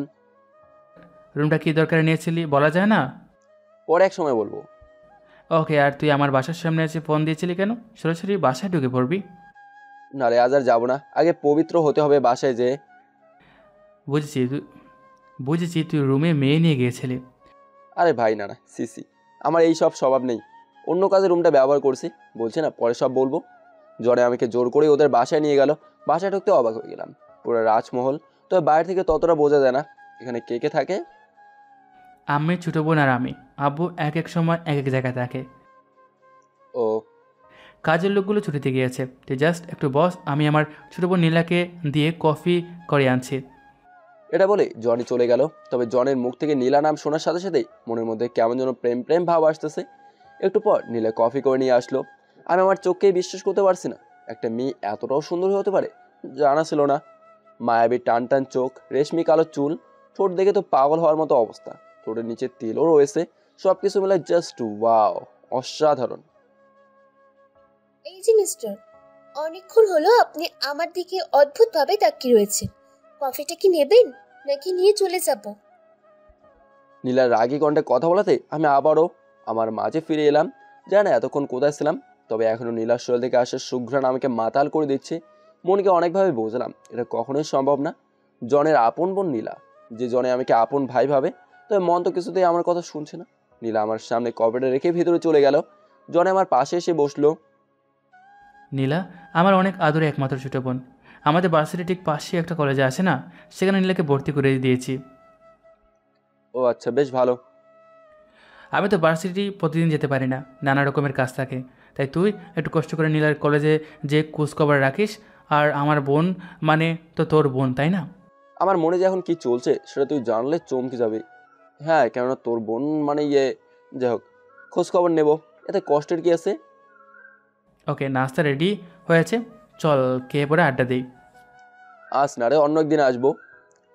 কিসের অন্য একদিন? এখনই চল, নীলা রান্না করেছে। নীলা রান্না করছে শুনে আর যেতে ইচ্ছে করলো না। খেয়েই যাই তাহলে, না হলে পরে আবার মিস করব। কি, নীলা রান্না করছে? ও রান্না জানে নাকি?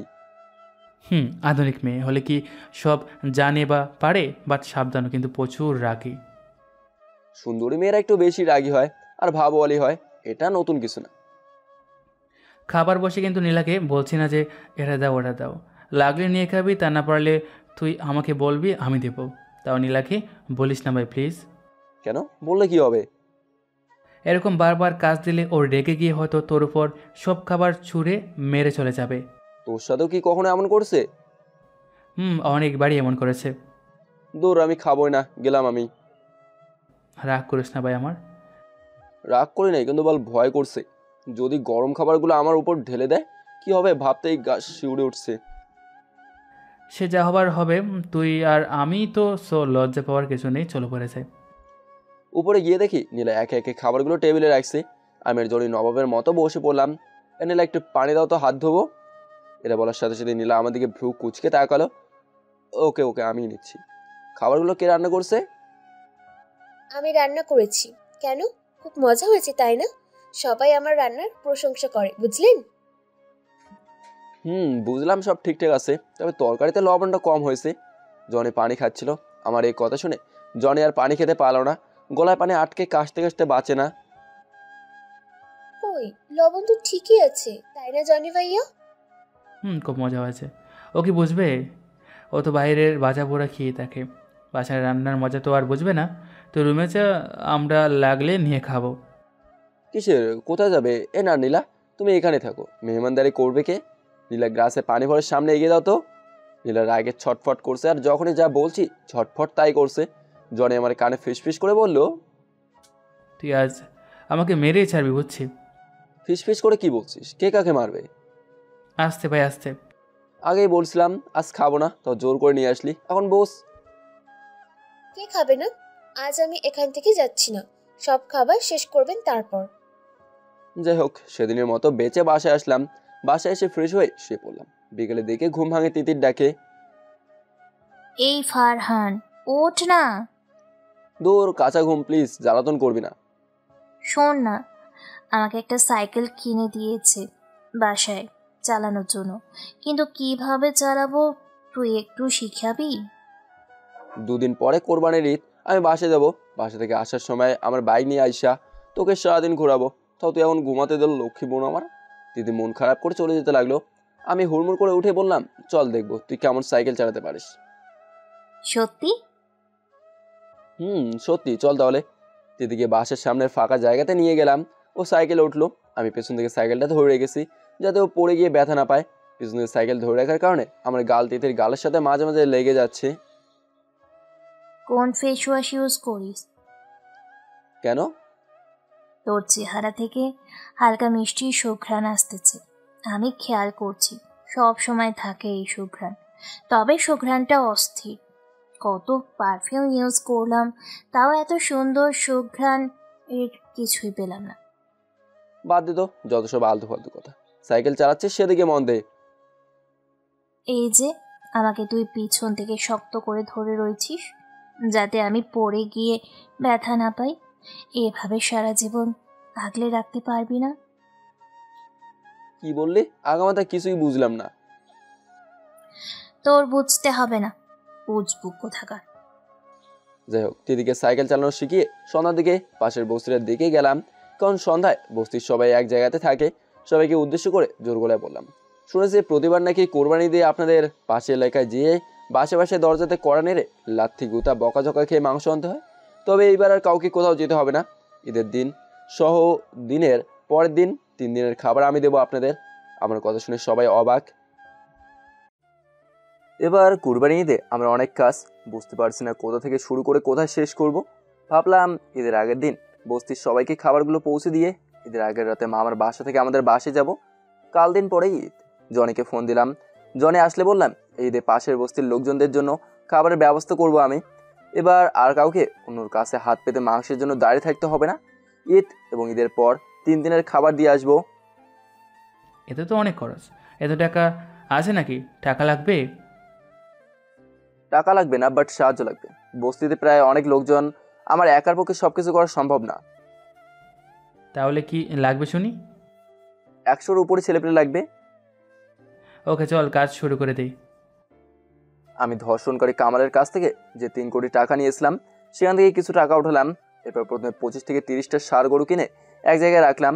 এরপর সব থেকে দামি চাউল, সেমাই, গুঁড়া মশলা, চিনি আরও অনেক জিনিস কিনলাম। ঈদের আগের দিনই ষাঁড়গুলো জবাই করে ছেলেপেলে দিয়ে মাংস ব্যাগে ব্যাগে ভরলাম। প্রতিটা ব্যাগে একটা বস্তির ফ্যামিলির 5 দিনের মাংস রয়েছে। এরপর ট্র্যাকে ট্র্যাকে সব জিনিসগুলো একসাথে বস্তির সামনে দাঁড় করালাম। ছোটো একটা মাইকিংয়ের ব্যবস্থা করছি। আমি বস্তির সবাইকে উদ্দেশ্য করে বললাম, প্রতি ফ্যামিলি থেকে একজন করে লোক লাইনে দাঁড়িয়ে যান, বাকিরা ঘর থেকে বের হবেন না। বের হলে আমাদের কাজ করতে অসুবিধা হবে। সো একে একে সবাই এলো। আমি সবার হাতে হাতে জিনিসগুলো পৌঁছে দিলাম। আমি কাজ করার এক পর্যায়ে খেয়াল করলাম জনের সাথে নীলা এসেছে, বাট আমি কাজে মনোযোগ দিলাম। হঠাৎ খেয়াল করলাম নীলা আমার দিকে অবাক দৃষ্টিতে তাকিয়ে রয়েছে। যাই হোক, সবাইকে ঠিক মতো জিনিসগুলো দিয়ে আমি তাড়াহুড়ো করে শুরু করে দিলাম বাসে যাব বলে। আরে ঠান্ডা হো প্লিজ, ও মাত্র রাত 9টা বাজে। এত অস্থির হইলে কেন? তোকে আমি দিয়ে আসবো। আপনাকে একটা পার্সোনাল প্রশ্ন করতে পারি? অবশ্যই। এত কিছু যে করলেন, এতে আপনার কি লাভ? মানে যারা নির্বাচনে দাঁড়াবে তারাও তো এত বড় একটা কাজ করবে না, আপনি করলেন কেন? মনের শান্তির জন্য। Wow, good. আচ্ছা, এত টাকা কোথায় পেলেন? আমার একই প্রশ্ন ফারহান, তুই এত টাকা কোথায় পেলি? সব আল্লাহর দান। নীলা বাদ দে তো, ওর কাছ থেকে কথা বের করতে পারবি না, আমি পারবি না। জনি ভাইয়া, তুমি ওইদিকে যাও, আমি কথা বের করছি। জনি একটু দূরে অন্য কাজ করতে চলে গেল। এখন আমি আর নীলা হাইওয়েতে ল্যাম্পপোস্টের নিচে দাঁড়িয়ে আছি। মাঝে মাঝে 2-1টা করে গাড়ি যাচ্ছে, বাট ল্যাম্পপোস্টের আলোয় নীলাকে এত সুন্দর লাগতেছিল যে বলে বোঝাতে পারবো না। হালকা বাতাসে নীলার চুলগুলো এলোমেলো ভাবে উঠছে, মৃদু সুঘ্রাণ ভেসে আসছে নীলার শরীর থেকে। হা করে তাকে কি দেখছেন? কই কিছু না তো। আচ্ছা, আপনার কি কারোর সাথে রিলেশন আছে? অবশ্যই না। আপনার মতো একটা সুন্দর ছেলে রিলেশন নেই, এটা বিশ্বাস করা মুশকিল। তবে কিছুক্ষণের জন্য মেনে নিলাম আপনার রিলেশন নেই। এখানে একটা প্রশ্ন, আপনি তাহলে রিলেশন করেননি কেন? আপনার মতো সুন্দরী মেয়ে পায়নি বলে। ও মা, আপনার কথাই তো যে কোনো মেয়ে পটে যাবে। যে কারোর সাথে কথা বলার স্বভাব আমার নেই।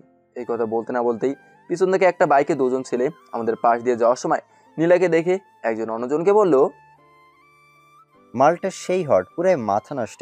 এই শহরে এমন এক পিসি দেখলাম, পুরাই অস্থির জিনিস। এই কথা শোনা মাত্রই মাথা গরম হয়ে গেল। আমার শার্টের হাতার মধ্যে সবসময় একটা রড থাকে।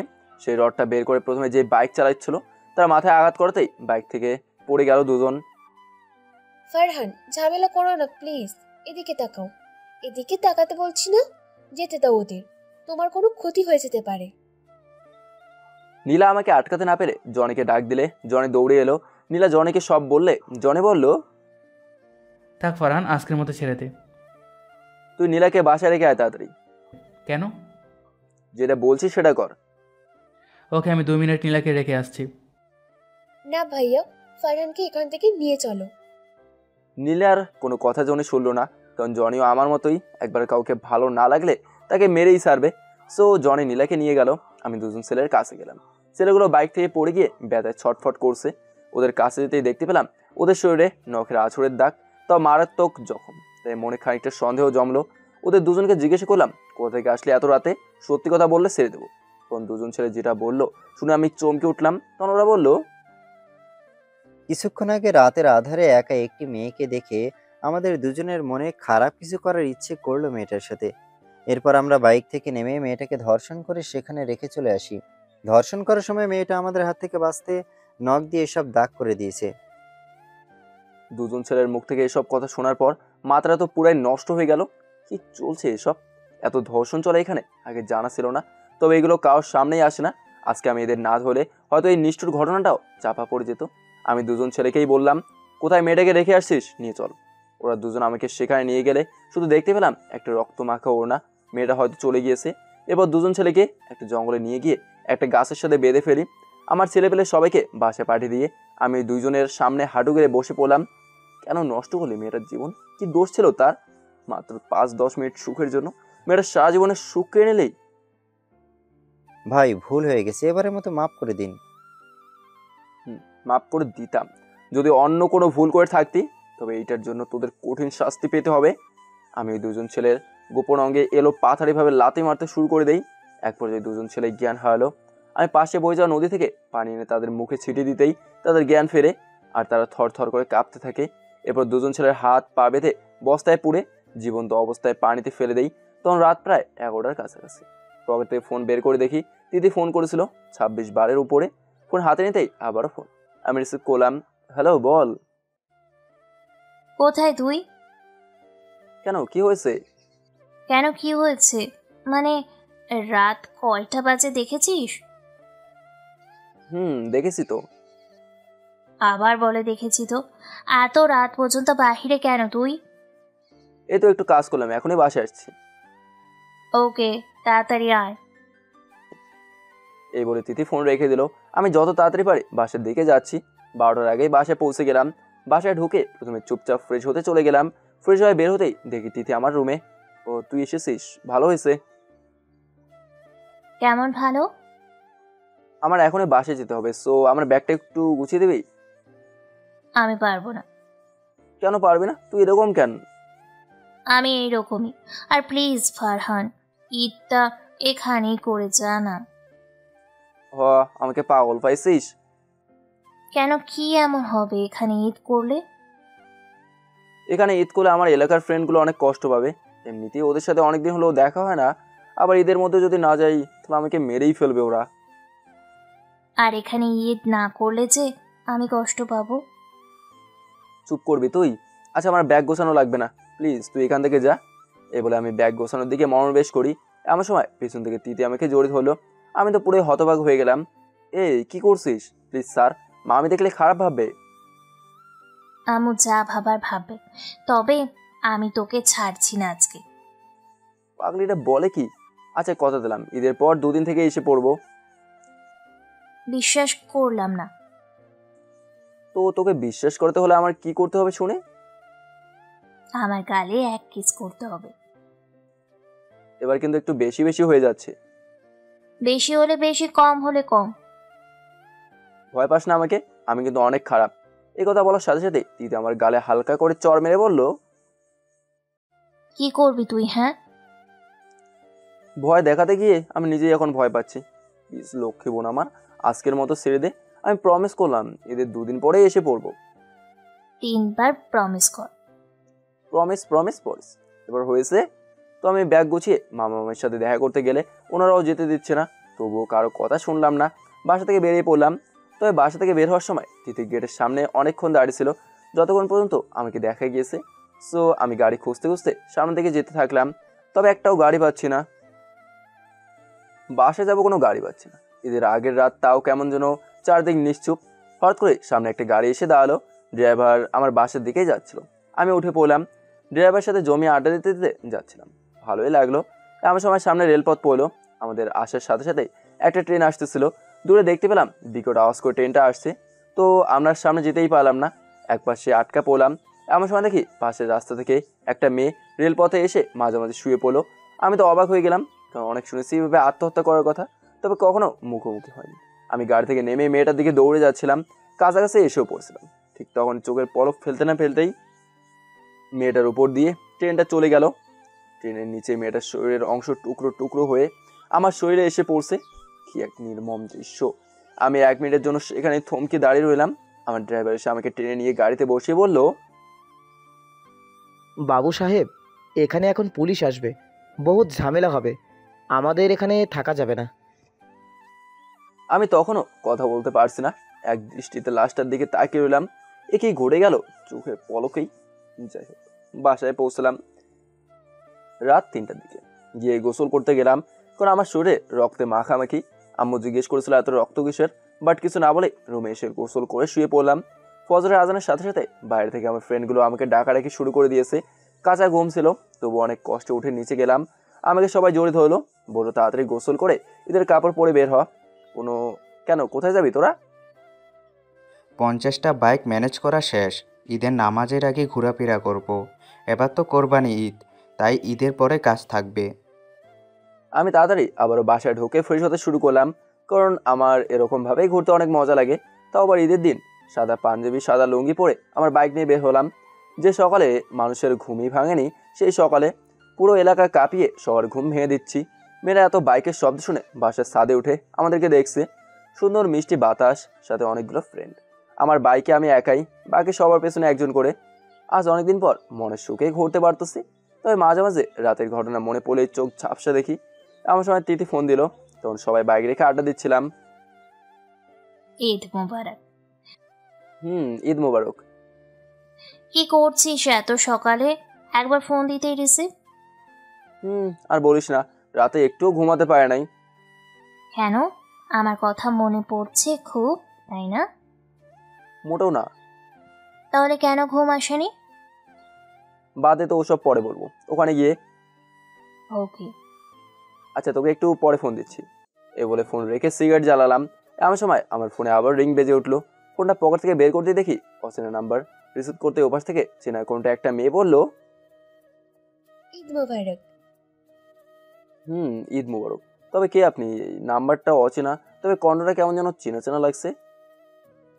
আমি নীলা, ভাইয়ের ফোন থেকে আপনার নাম্বারটা নিয়েছি।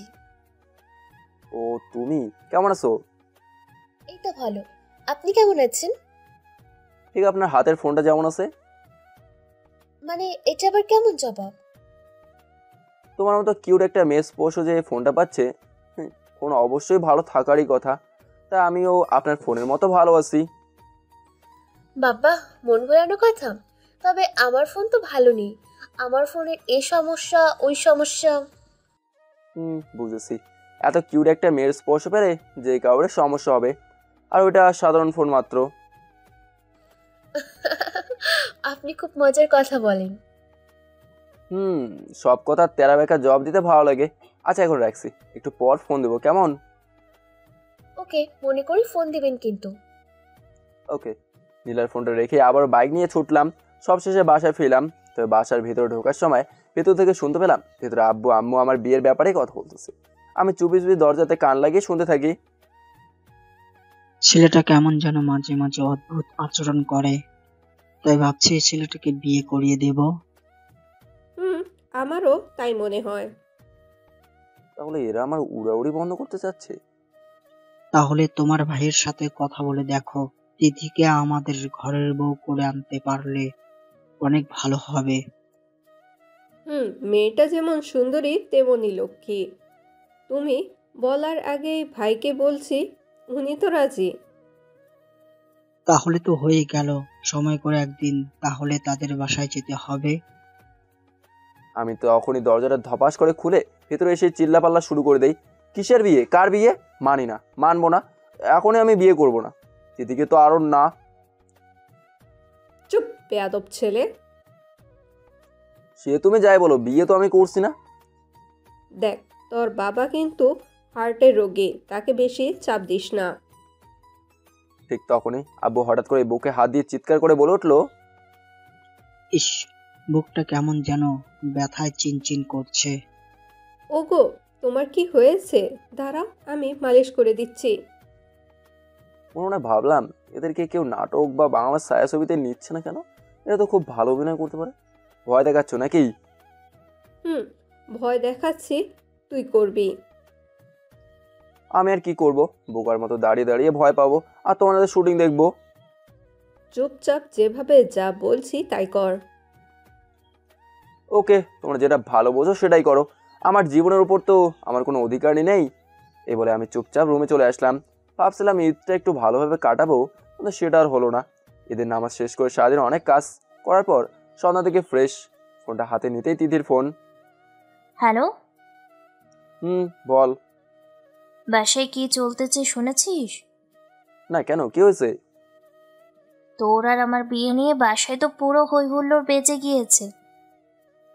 তো আচ্ছা, তোর কি মনে হয় আমি তোকে বিয়ে করব? কেন বিয়ে করবি না আমায়? ভুলেও ভাববি না আমি তোকে বিয়ে করব। কেন, আমাকে তোর ভালো লাগে না বুঝি? ভালো লাগার কথা যখন উঠেছে তাহলে শোন, আমি নীলাকে পছন্দ করি। আমাকে পছন্দ করিস না? করি তো, তবে বোন হিসেবে। ও আচ্ছা, রাখছি, ভালো থাকিস। আর শোন, বাসায় বলবি আমাকে তোর ভালো লাগে না, ওকে? আমি কেন বলতে যাব? তোর সমস্যা, তুই বল গিয়ে, আমাকে বলছিস কেন? তুই তো জানিসই আব্বু হার্টের রোগী, কখন কি হয়ে যাবে তাই বলি না। তাহলে আমাকে বললেও লাভ নেই। এই বলে তিথি ফোন রেখে দিল। বুঝতেছিলাম না কি করব। এমন সময় নীলার ফোন। অনেকক্ষণ থেকে আপনাকে ফোন দিচ্ছি, তবে ওয়েটিং পাচ্ছি। ও বলো। সেদিন দুজন ছেলে আমাকে ট্রিস করছিল বলে আপনি এত রেগে গিয়েছিলেন কেন? এমনি তোমার জায়গায় অন্য কেউ থাকলে আমি সেই একই কাজ করতাম। ও, অন্য কেউ থাকলে একই কাজ করতেন? আমি চুপ করে এলাম। কি হলো, চুপ কেন বলেন? জানি না। আপনি কি আমাকে পছন্দ করেন? আমি হ্যাঁ বলতে গিয়েও আবার চুপ হয়ে গেলাম। কেউ কি আছেন? চুপ কেন, কিছু তো বলেন। হ্যাঁ পছন্দ করি। তো কি হয়েছে? সত্যি? সত্যি। আপনি আমার সাথে দেখা করতে পারবেন? ওকে, কালকে আমি মামা বাসায় যাব, তারপর তোমার সাথে দেখা করব। আচ্ছা। ওকে, এখন রাখছি, পরে কথা বলবো। এ বলে ফোন রেখে দিয়ে সিগারেট কিনতে বাইরে চলে গেলাম। রাত প্রায় 4টা বেজে গেছে। মাথাটা কেমন যেন গরম হয়ে রয়েছে। দোকান থেকে সিগারেট কিনে সিগারেট খেতে খেতে বাসায় আসছিলাম। এমন সময় আমার এক পাড়াপড়শি কাদের কাকা আমার পাশ দিয়ে যাওয়ার সময় আমাকে বলে উঠলো, খুব বড় হয়ে গিয়েছিস, বড়দেরকে সেফ দিতেও শিখিস নাই। সরি কাকা, ভুল হয়ে গেছে, দেখতে পাইনি। দেখতে পাবি কেমন করে? তুই তো আকাশ দিয়ে উড়ছিস শুনতেছি। ভালোভাবে কথা বলো, মেজাজ এমনিতেই গরম হয়ে রয়েছে। ও মা, কি করবি? তুই ভয় দেখাস নাকি? তখনই সিগারেটে এক টান দিয়ে সব ধোয়া কাকার মুখের উপর দিয়ে বললাম, কেমন কাকা তুমি? নিজেই নিজের সম্মান নষ্ট করতেছো। বেশি পাকনামি করবে না। তুমি আমার নিজের আপন কাকা নাও, এটা মনে রাখো। বাপ রে বাপ, তোর বাপ আমাকে দেখে সিগারেট সেফ দেয় আর তুই তার ছেলে, বিশ্বাস হচ্ছে না। এই কথাটা বলতে না বলতে সেই কাকার নাকে এক ঘুষি মেরে বসি। রক্ত যেন চিত্রে আমার শরীরে এসে পড়লো। রাতের আধারে ভালোভাবে দেখতেও পারছি না, তাও ইচ্ছে মতো মারলাম কতক্ষণ। হঠাৎ করে পেছন থেকে কে যেন আমার মাথায় আঘাত করলো। আমি তখনই জ্ঞান হারিয়ে ফেলি। জ্ঞান ফিরতেই দেখে আমি হসপিটালের বেডে শুয়ে আছি। কি করেছিলি? কাদের সাথে যে কাদের আর তার ছেলে মিলে তোকে এইভাবে মেরেছে?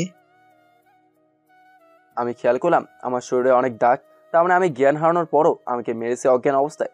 তখনই জনের ফোন। হ্যালো, হসপিটাল থেকে পারলে নিচে নাম, আমি আমার ছেলেপেলে নিয়ে এসেছি হসপিটালে এনেছে। কোন কাদের তোকে মেরেছে তাকে তুলে নিয়ে যাব, কাদেরের লাশ কুত্তা দিয়ে খাওয়াবো। বুঝলাম না, সামান্য বিষয় নিয়ে এত কিছু হয়ে যাবে। যাই হোক, আমার বেশি ক্ষতি হয়নি। আমি বেড থেকে উঠে নিচে যাচ্ছিলাম, আমার সব পেছন থেকে আব্বু আমাকে টেনে ধরলো। কোনোভাবে সেখান থেকে নিচে নেমেই জনের বাইকের পেছনে বসে বললাম, চল এবার। কাদের কালকে আমায় বলেছে আমি নাকি আকাশ দিয়ে উড়ি, আজকে কাদেরকেও আমার সাথে আকাশে নিয়ে যাব। জনিকে নিয়ে কাদেরের বাসায় গেলাম কাদেরকে উঠিয়ে আনতে। তবে আমাদের আসার খবর পেয়ে কাদেরের সাথে ছেলে সহ দুজন বাসা থেকে পালিয়ে গিয়েছে। জনিকে বললাম, থাক আজকের মতো বাদ দে, নেক্সট টাইম যদি এমন হয় তাহলে তোকে ফোন দেবো। ওকে ফোন দিবি কিন্তু।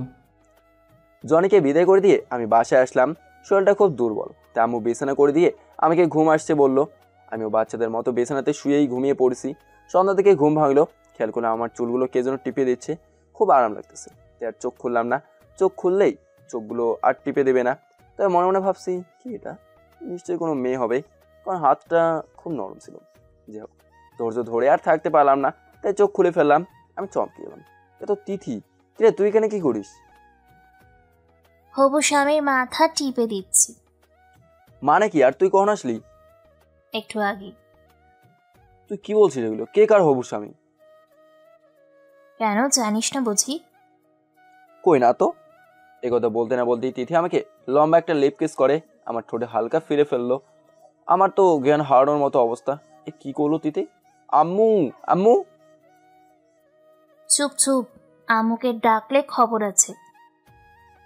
কি করবি তুই? হ্যাঁ, কি করবো দেখবি? দেখি।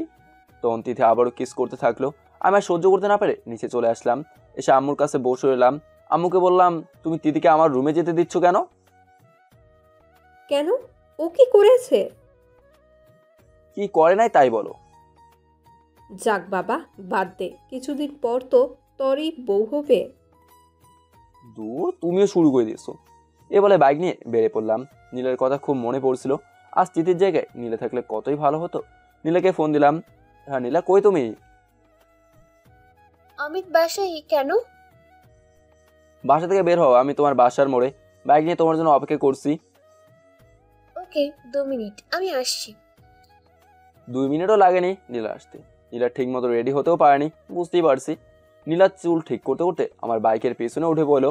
আমি নীলাকে নিয়ে একটা রেস্টুরেন্টে গেলাম। কি ব্যাপার, হঠাৎ এমন ভাবে নিয়ে আসলি? তখন আমি নীলাকে আমার বিয়ের বিষয়ে সব কথা খুলে বলি।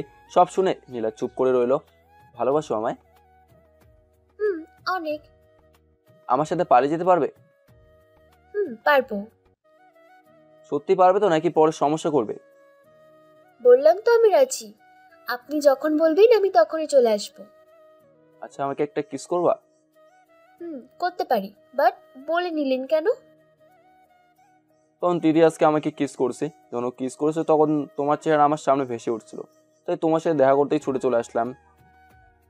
ওকে দিচ্ছি, তবে আমি না বলা পর্যন্ত চোখ খুলবেন না।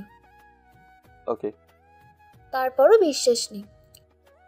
এই বলে নীলা ওর হাত দিয়ে আমার চোখ আটকে দিয়ে এরপর আলতো করে আমার ঠোঁটে ঠোঁট লাগালো। এতে আমার পুরো শরীর ঘেমে একদম শেষ। এরপর আমার চোখের উপর থেকে হাত সরাতেই রেস্টুরেন্টের বাইরে থেকে জনি, মানে নীলার ভাইয়ের এক ক্লোজ ফ্রেন্ড, আমাদের এসব কিছু দেখলো। আমি ছেলেটার দিকে তাকাতেই ছেলেটা চুপচাপ চলে গেল। নীলা ভয়ে ভয়ে বলল, যদি ভাইয়াকে আমাদের ব্যাপারে সব বলে দেয় তাহলে কেমন হবে? যা হবার হবে, পরে দেখা যাবে। কেন, ভয় পাচ্ছ নাকি? আপনাকে হারানোর ভয় পাচ্ছি, তাছাড়া আমার কোনো ভয় নেই। কিছু হবে না, চিন্তা করো না। আমি সুযোগ বুঝে বাসা থেকে চলে এসে তোমাকে নিয়ে যাব। আচ্ছা চলো, তোমাকে নামিয়ে দিয়ে আসি। নীলাদের বাসার অনেকটা আগেই বাইক থেকে নামিয়ে নীলাকে একটা রিক্সায় উঠে দিলাম। তবে আমিও মনে মনে ভাবতেছি, নীলার আর আমার কথা যদি জনের কান পর্যন্ত যায়, তাহলে আমি নীলাকে হারাবো তো হারাবো, সাথে তিথিকেও হারিয়ে ফেলবো। অবশ্যই তিথিকে হারিয়ে ফেললেও আমার কোনো সমস্যা নেই, কারণ তিথিকে ছোটোবেলা থেকেই বোনের নজরেই দেখে আসছি। হুট করেই বউ অসম্ভব। ওইভাবে তিথির উপর আমার ফিলিংস কাজ করে না। যে এখন যা করব সব ঠান্ডা মাথায় ভেবে চিন্তে করতে হবে। বাসা থেকে তিথির সাথে আমার বিয়ে ঠিক করা হয়েছে, এমনকি বাসায়ও বিয়ের সব কাজকর্ম শুরু হয়ে গিয়েছে। 2 দিন পর বিয়ে। আমার তো আগে থেকেই প্ল্যান করা যে বিয়ের আগের রাতে নীলাকে নিয়ে পালাবো। এমন সময় তিথির ফোন আসলো। হ্যাঁ বলো। এভাবে কথা বলছো কেন? আচ্ছা শোনো, আমার কিছু শপিং করতে হবে। তুমি কি আমার সাথে যেতে পারবে? না। ও আচ্ছা। এটুকু বলেই তিথি ফোন কেটে দিল। কিছুক্ষণ পর, কি রে ফারহান, তোর শপিং করতে হবে না? না, আর আমার তো সবকিছু আছেই। ওগুলাই হবে না, আমি কিছু টাকা দিচ্ছি। তিথিকে এসেছে, তিথিকে নিয়ে শপিং করে দিয়ে তোর সব কিছু কিনে নিয়ে আয়। মনে মনে ভাবলাম এই ব্যাপার। তিথি ভালোভাবে জানতো আমি আব্বুর মুখের উপর কথা বলতে পারি না, তাই ফাজিল মেয়েটা আব্বুকে দিয়ে আমাকে রাজি করালো। কি আর করার, এখন যেতে তো হবেই। সো তিথিকে নিয়ে শপিংয়ে বেরিয়ে পড়লাম। খেয়াল করলাম তিথি নিজের জন্য জিনিস কম কেনে, আমার জন্য বেশি কিনছে। ওই তোর শপিং তুই কর, আমারটা করার দরকার কি আছে? দরকার আছে। কি দরকার? তোর জন্য জিনিস কিনতে ভালো লাগে আমার। এই কথা শুনে আমি আর একটা কথাও বললাম না, কারণ তিথি আমরা নীলার সব কথা জানে। তবুও আমার প্রতি তার এত ভালোবাসা। আমার প্রতি তিথির ভালোবাসা দেখে মাঝে মাঝে আমি নিজেই ইমপ্রেস হয়ে যাই। শপিং শেষ করে বাসায় ফিরছিলাম, এমন সময় তিথি বলে উঠলো, এই ফারহান, ছোট করে একটা কিস করবি? সেই দিন আমি দিয়েছিলাম, আজ অন্তত তুই দে। কি দরকার শুনে? থাক, লাগবে না। Good girl. দিদিকে বাসায় নামিয়ে দিয়ে আমি বাসায় চলে আসলাম। নীলার সাথে আমার প্রায় সব সময় ফোনে কথা হয়। সন্ধ্যার দিকে সাদে অনেকগুলো সিগারেট নিয়ে বসে একটার পর একটা সিগারেট শেষ করি আর নীলার সাথে ফোনে কথা বলি। আজও তার ব্যতিক্রম হলো না। আজকের প্রতিদিনের মতো সাদে বসে নীলার সাথে কথা বলছি। এমন সময় তিথি বারবার ফোন দিচ্ছে। আমি নীলার ফোন কেটে দিয়ে তিথিটা রিসিভ করলাম। তোকে বলছি না দরকার ছাড়া ফোন দিবি না? দরকার আছে। ও, দরকার আছে বুঝি? আচ্ছা শুনি, কি দরকার তোর? তোকে খুব মিস করছি, আর আমার কেন জানি না মনে হয় তোকে আমি হারিয়ে ফেলবো। আর কিছু বলবি? এতটা অবহেলা করিস না। এখনো বাসার বাহিরে আমার বিয়ের প্রস্তাব নিয়ে অনেক লোক দাঁড়িয়ে থাকে।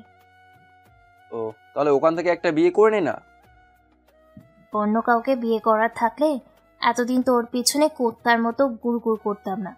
আর তোর কাছে হয়তো নীলা সুন্দরী, কিন্তু অন্য কাউকে জিজ্ঞেস করিস নীলা আর আমার মাঝে কে সুন্দর বেশি, তাহলে সঠিক উত্তরটা পেয়ে যাবি। সুন্দরী বলে এতটা অহংকার করা ঠিক না, আর আমি সুন্দর নিয়ে কথা বলি নাই। অহংকার? তুই আমাকে মানুষ মনে করলে তবেই তো আমি অহংকার করব, কিন্তু তুই তো আমাকে মানুষই মনে করিস না। একটা মানুষকেও এতটা কষ্ট দেয় না যতটা তুই আমাকে দিচ্ছিস। আমি চুপ করে এলাম, কারণ তিথি ভুল কিছু বলেনি। তৃতীয় কিছুক্ষণ চুপ করে এলো। তবে ও যখন চুপ ছিল তখন আমি ফোনের ওপাশ থেকে চাপার কান্নার শব্দ পেয়েছি। তখন তিথি কান্না করছে। তিথি তখন বলে উঠলো, সরি তোকে এত রাতে ফোন দিয়ে ডিস্টার্ব করার জন্য। সরি নীলার সাথে কথা বলায় বাধা দেওয়ার জন্য। সরি তোর মনে কষ্ট দিয়ে এত কথা শোনানোর জন্য। সরি তোর একটা ফোনের জন্য রাত ভোর অপেক্ষা করার জন্য। সরি তোকে এতটা ভালোবাসার জন্য। কাঁদতে কাঁদতে এগুলো বলেই ফোন রেখে দিল। আমাকে কথা বলার কোনো সুযোগই দিল না। আমি তিথিকে তখন আবার ফোন দিলাম, তবে ও ফোন বন্ধ করে রেখেছে। তিথি এসব কথা এমনভাবে কাঁদতে কাঁদতে বলেছে যে আমার শরীরের লোম সব দাঁড়িয়ে গেছে। আমি দাঁড়াতেও পারছি না। এমন সময় নীলার ফোন। আমি ফোনটা কেটে আমার ফোনও অফ করে রাখলাম। অনেকদিন হলো ছাদে ঘুমাই না। আগে নেশা করতাম, যখন তখন বেশিরভাগ ছাদেই ঘুমাতাম। ছাদে আমার ছোট্ট একটা চৌকির মতো কাঠের সুন্দর একটা বিছানা আছে। ভাবলাম আজ আর নিচে যাব না, ছাদেই চারটা দেখতে দেখতে ঘুমিয়ে পড়বো। চৌকিতে শুয়ে একটা সিগারেট জ্বাললাম, ফোনটা অন করে ফ্লাইট মোড চালু করলাম যাতে কারো ফোন না আসে। তারপর একটা গান ছেড়ে দিলাম ফোনে। চারটার দিকে তাকিয়ে রইলাম কিছুক্ষণ। কখন যে সিগারেট শেষ করে ঘুমিয়ে পড়ছি নিজেও জানি না।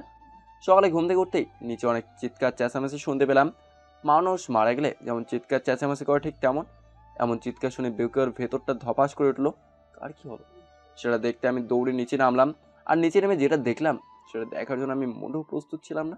আমার চোখ তো একদম কপালে উঠে গিয়েছে। ঘুম থেকে উঠে দৌড়ে নিচে নেমে গিয়ে দেখতে পেলাম পাশের বাসার মেয়েটা আমাদের বাসার সামনের গাছটাতে গলায় রশি দিয়ে ফাঁসি দিয়েছে। আমি তো পুরো হতবাক, কারণ মেয়েটা অনেক ভালো ছিল। দেখা হলেই ভাইয়া ছাড়া কথা বলতো না, সবসময় হাসি মুখে থাকতো। কি এমন হয়েছে এই মেয়েটার এমন করলো? লোক মুখে শুনলাম একটা এই মেয়েটার পেটে বাচ্চা ছিল। এটা শুনে মেয়েটার বিয়ে মেয়েটার সাথে ব্রেকআপ করে দিয়েছে, এই জন্য মেয়েটা আত্মহত্যা করছে। আমার ফ্রেন্ডদেরকে ফোন দিলাম, বললাম সবার মুখে যা শুনছি এটা কি সত্যি? মানেটা কি তাড়াতাড়ি বল। আমার রাগ দেখে সবাই ভয়ে কাঁপতে থাকলো। সব সত্যি। আর ছেলেটা তোর আমার এখানে সবার ফ্রেন্ড, তাই বাদ দে এসব। তোর সাহস তো কম না, আমার চোখের দিকে তাকা। চিনিস আমাকে? একটা মেয়ের জীবন নষ্ট করছে আর সে আমার ফ্রেন্ড বলে ছেড়ে দেবো? তাহলে কি করবি? কি করব পরে বুঝবো, আগে বল আমার কোন ফ্রেন্ড, এখানে কি আছে? না, ও তো আসেনি। রবিন এই কাজটা করেছে। রবিন আমার এত ক্লোজ ফ্রেন্ড, তাও এমনটা করলো? আমি রবিনকে খুঁজতে বেরিয়ে পড়লাম। রবিনের ভাগ্য ভালো ছিল না, তাই ও নিজে আমার সামনে পড়ে গেল। ও ভাবছে আমি কিছুই বলবো না বা কিছুই জানিই না। কিরে ফারহান, একা একা কই যাস? আর গুলা কই? আরগুলাকে পিছনে রেখে আসছি। তুই একটু আমার সাথে চল তো, সামনে একটু কাজ আছে। রবিনকে নিয়ে একটা নির্জন জায়গায় গেলাম, যেখানে 2 দিনের মধ্যে কেউ আসবে না। কিরে ফারহান, এমন এক নির্জন জায়গাতে তোর আবার কিসের কাজ? মেয়েটার কি দোষ ছিল? কোন মেয়েটা? তখন এই কানের নিচে ঠাটিয়ে একটা চড় মারলাম। কিরে মারছিস কেন? মেয়েটা আত্মহত্যা করেছে, তাতে আমার কি? আমি বলেছিলাম নাকি আত্মহত্যা করতে? বোকার মতো কথা বলবি না। কারো কথায় কেউ আত্মহত্যা করে না, কিছু লোক আত্মহত্যা করতে বাধ্য করে। মেয়েটা মরে গিয়ে ঠিক কাজ করছে, কারণ মেয়েটা বুঝে গিয়েছে তার আর বেঁচে থাকার অধিকার নেই, যেমন এখন তোর বেঁচে থাকার কোনো অধিকার নেই। এটুকু বলা শেষ হতেই দেরি হয়েছে, তবে মার শুরু করতে দেরি হয়নি। প্রথমে গোপন অঙ্গের লাথি মেরে অজ্ঞান করে দিই, পানি দিয়ে আবার জ্ঞান ফিরলাম। এরপর আবার সেই একই জায়গাতে অনেকটা শক্তি দিয়ে লাথি মারলাম। সাথে রবিন চিৎকার করে শেষ নিঃশ্বাস ত্যাগ করলে রবিনের লাশটা বস্তায় পড়ে এক জায়গাতে পুঁতে রাখি। এটা আমার 6 নম্বর মার্ডার।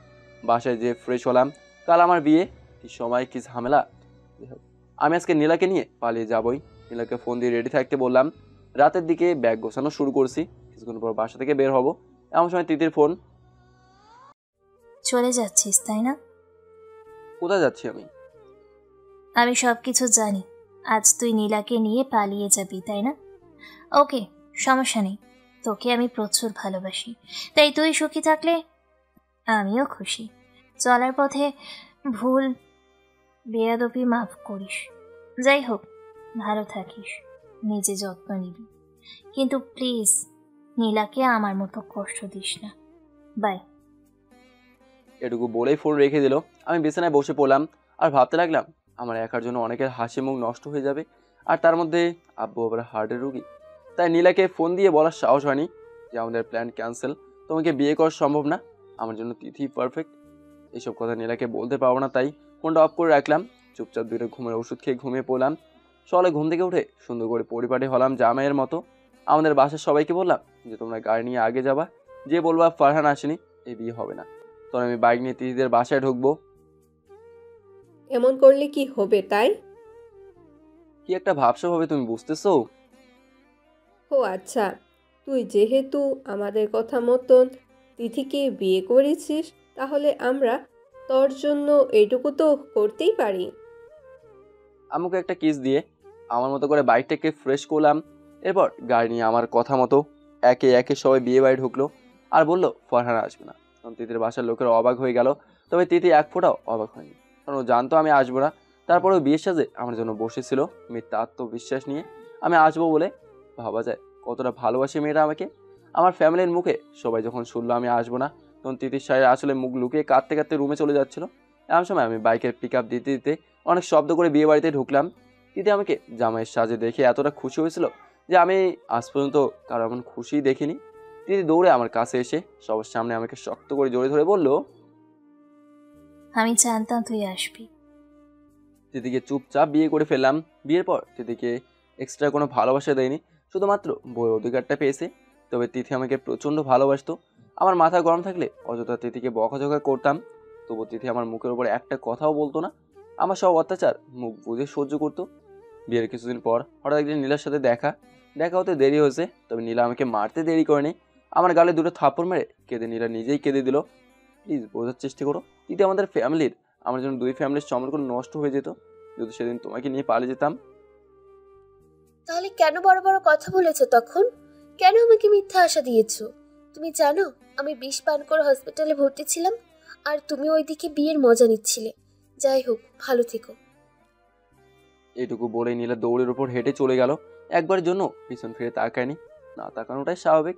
নীলা হয়তো আমাকে বেইমান স্বার্থপর ভাবছে, তবে নীলা যদি আমার জায়গায় থাকতো তাহলে বুঝতো কতটা চাপের মধ্যে ছিলাম আমি। যাই হোক, এখন তো আর কিছু করারও নেই। জনিও এখন আমার সাথে আর যোগাযোগ করে না। এভাবে কিছুদিন যাওয়ার পর হঠাৎ আমার অনেক জ্বর হয়। সেদিন তিথি সারা রাত না ঘুমিয়ে আমার যত্ন নিয়েছে। তিথি ভাবছিল আমি হয়তো ঘুমিয়ে পড়ছি, তাই মাঝে মাঝে আমার ঠোঁটে আলতো করে কিস করতো। মাঝে মাঝে ভাবতাম মেয়েটা অনেক ভালো, আমাকে কত ভালোবাসে, আবার আমার সব কথা মুখ বুঝে সহ্য করে। তিথির জায়গা অন্য কোনো মেয়ে হলে বিয়ের পর দিনে আমাকে ছেড়ে দিত। এভাবে আরও কিছুদিন যাওয়ার পর হঠাৎ করে একদিন তিথি মাথা ঘুরে পড়ে যায়। হসপিটালে নিয়ে গিয়ে জানতে পারলাম তিথি মা হতে চলেছে, আর আমি বাবা। কি এক দারুণ অনুভূতি হচ্ছিল, তখন বলে বোঝাতে পারবো না। তিথি হসপিটালের বেডে শুয়ে আমার দিকে এক দৃষ্টিতে তাকিয়ে রয়েছে। আমি তিথির কাছে গেলাম। সব কিছু মিলে তুমি খুশি তো? খুব খুশি। ভালো। আচ্ছা, আমি কি বাসায় যেতে পারবো এখন? একটু পরে নিয়ে যাব। আর শোন, তুই কিন্তু বাসায় গিয়ে একটা কাজও হাত দিবি না, সব কাজ আমি করব, ওকে? আরে পাগল নাকি? তুমি করবে কেন? তুমি তো হাত ধুয়ে খেতে বসো না, আমাকে তোমার হাত ধুয়ে দিতে হয়। আর তুমি করবে কাজ? আমি আস্তে আস্তে করে নিব, সমস্যা নেই।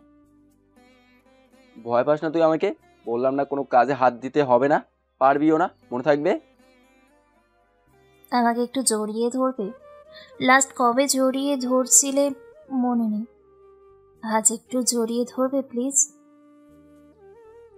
এভাবে বলছো কেন? ওকে, কাছে আসো। এরপর হালকা করে জড়িয়ে ধরলাম, কারণ বাবু ব্যথা পেতে পারে। এভাবে তিথিকে বাসায় নিয়ে আসলাম। বাসায় আসার পর আমি আমার সকল ধরনের কাজকর্ম ছেড়ে দিয়ে সবসময় তিথির পাশে বসে থাকতাম। তিথি ঘুমালে আমি মেঝেতে বসে তিথির চুলগুলো ঠিক করে দিতাম, প্লাস গ্লাসে সবসময় পানি রেখে দিতাম, কখন ঘুম থেকে উঠে পানি খুঁজবে এইভাবে। জীবনে কখনো নিজের কাপড় ধুয়ে দেখিনি, এখন তিথির কাপড়গুলো আমিই ধুয়ে দিই। আমার কাপড় ধোয়া দেখে তিথি প্রায় সময় হেসে হেসে বলতো, খুব সুন্দর হচ্ছে, একদম মেয়েদের মতো করে কাপড় ধুতে পারো দেখা যায়। বাসার বাজার করতে বাইরে গেলাম, এমন সময় তিথির ফোন। কি হয়েছে, কোনো সমস্যা? বাসায় আসবো? কোনো সমস্যা নেই, তবে বাসায় আসার সময় আমার জন্য অনেকগুলো তেঁতুলের চাটনি নিয়ে আসবে। কতগুলো? অনেকগুলো। ওকে, নিয়ে আসবো। তবে আমি আসার আগ পর্যন্ত বিছানা থেকে উঠবে না, ওকে? কিছুক্ষণ পর আম্মু ফোন দিল, আমি তখন তিথির জন্য চাটনি কিনছি। হ্যালো, কই তুই? তিথির ব্যথা উঠেছে, হয়তো ডেলিভারির সময় হয়ে আসছে। তুই তাড়াতাড়ি বাসায় আয়, তিথিকে হাসপাতালে নিয়ে যেতে হবে। এই কথা শোনা মাত্রই দৌড়ে বাসে এসে দেখি তিথি ব্যথায় কান্না করছে। তিথির অবস্থা দেখে আমিও নিজেই ভেঙে পড়লাম। এখন ভেঙে পড়লে চলবে না, তিথিকে তাড়াতাড়ি হাসপাতালে নিয়ে যেতে হবে। তিথিকে হসপিটালে নিয়ে গেলাম। যখন তিথিকে অপারেশন থিয়েটারে নিয়ে যাচ্ছিল তখন তিথি আমার হাত ছাড়ছিল না। তিথি তখন বলল, আমাকে কথা দাও, আমার কিছু হয়ে গেলেও তুমি ভেঙে পড়বে না, আগের মতোই হাসি খুশি থাকবা। আমার কিছু হলে নীলাকে জীবন সঙ্গী করে নিও। শুনেছি নীলা তোমার জন্য এখনো বিয়ে করেনি, মেয়েটা তোমাকে অনেকটা ভালোবাসে। আমার কথা মনে পড়লে আকাশের দিকে তাকিয়ে থাকবা, আমিও তোমাকে আকাশ থেকে দেখব। সত্যি বলতে তোমাকে আমি অনেক ভালোবাসি, জানি না তুমি বুঝেছ কি না, তবে আমি না থাকলেও নিজের যত্ন নেবে কিন্তু। তিথির মুখে এসব কথা শুনে চোখের পানি ধরে রাখতে পারলাম না। আরে কিছু হবে না তোমার, আমি আছি তো। দিদি আমার গালে কিস করতে থাকে। এরপর দিদিকে রুমে নিয়ে গেল। আমি রুমের বাইরে দাঁড়িয়েছিলাম। কিছুক্ষণ পর বাচ্চার কান্নার শব্দ পেলাম। ডাক্তার এসে যেটা বললো সেটা শোনার জন্য আমি মোটেও প্রস্তুত ছিলাম না। আপনার মেয়ে হয়েছে, তবে মাকে আমরা বাঁচাতে পারিনি, সরি। এটা শোনা মাত্রই ডাক্তারের কলার ধরে অনেকটা উঁচু করে ফেলে দিলাম। ভিতরে গিয়ে দেখি দিদিকে সাদা কাপড় দিয়ে ঢেকে দিয়েছে। মুখের উপর থেকে সাদা কাপড় সরাতেই দেখি তিথি শান্তিতে ঘুমাচ্ছে। আমার চোখ বেয়ে পানিগুলো টপ টপ করে তিথির মুখের উপরে পড়ছে। অসহায়ের মতো তিথির লাশের পাশে বসে এলাম। আমার মেয়েটা একদম মায়ের মতোই হয়েছে। নাম রেখেছি তিশা। তিথির মৃত্যুর কিছুদিন পর বাসা থেকে আমাকে জোর করে নীলার সাথে বিয়ে পড়ে দিল আমার মেয়ে তিশার দেখাশোনা করার জন্য। তিথি চলে যাওয়ার পর নীলার সাথে বা অন্য কারোর সাথে বেশি একটা কথা বলতাম না। যার সাথে সারাক্ষণ বক বক করতাম সে তো আর নেই। দেখতে দেখতে 5 বছর চলে যায়। আজ আমার মেয়ে তিশার জন্মদিন। তিথি বেঁচে থাকলে আজকের দিনে মেয়েকে নিয়ে কত মজা করতো। সন্ধ্যার দিকে তিশাকে নিয়ে ছাদে গেলাম। তিশাকে বললাম আকাশের দিকে তাকাতে। কেন আপু? আকাশে ওই যে দূরে তারা দেখতে পাচ্ছ, ওখানেই তোমার আম্মি থাকে। আমি তো নিচে। তিশা হয়তো নীলার কথা বলছে, কারণ নীলা কখনো বুঝতে দেয়নি তিথির অভাবটা। নিজের মেয়ে ভেবে আগলে রেখেছে তিশাকে। তবে এখনো তিথির স্মৃতিগুলো আমাকে তাড়া করে বেড়ায়। আজ তিথির ওই কথা খুব মনে পড়ছে। আমার জন্য অনেকগুলো তেঁতুলের চাটনি নিয়ে আসবে। তিথিকে নিচে পাঠিয়ে দিয়ে সিগারেট জ্বালিয়ে আকাশের দিকে তাকিয়ে রয়েছি আর তিথির স্মৃতিগুলো একে একে মনে করছি। এমন সময় নীলা পেছন থেকে আমাকে জোরে ধরে বলল, প্লিজ ফারহান, কান্না করো না। তিথি ওপর থেকে সব কিছু দেখছে, তিথি কিন্তু রাগ করবে। তখন আলতো করে চোখের পানি মুছে ফেললাম আর এভাবেই তিথির স্মৃতিগুলোকে সাথে রেখে সামনের দিকে এগিয়ে যেতে থাকলাম। গল্পটা কেমন হয়েছে সবাই বলবেন।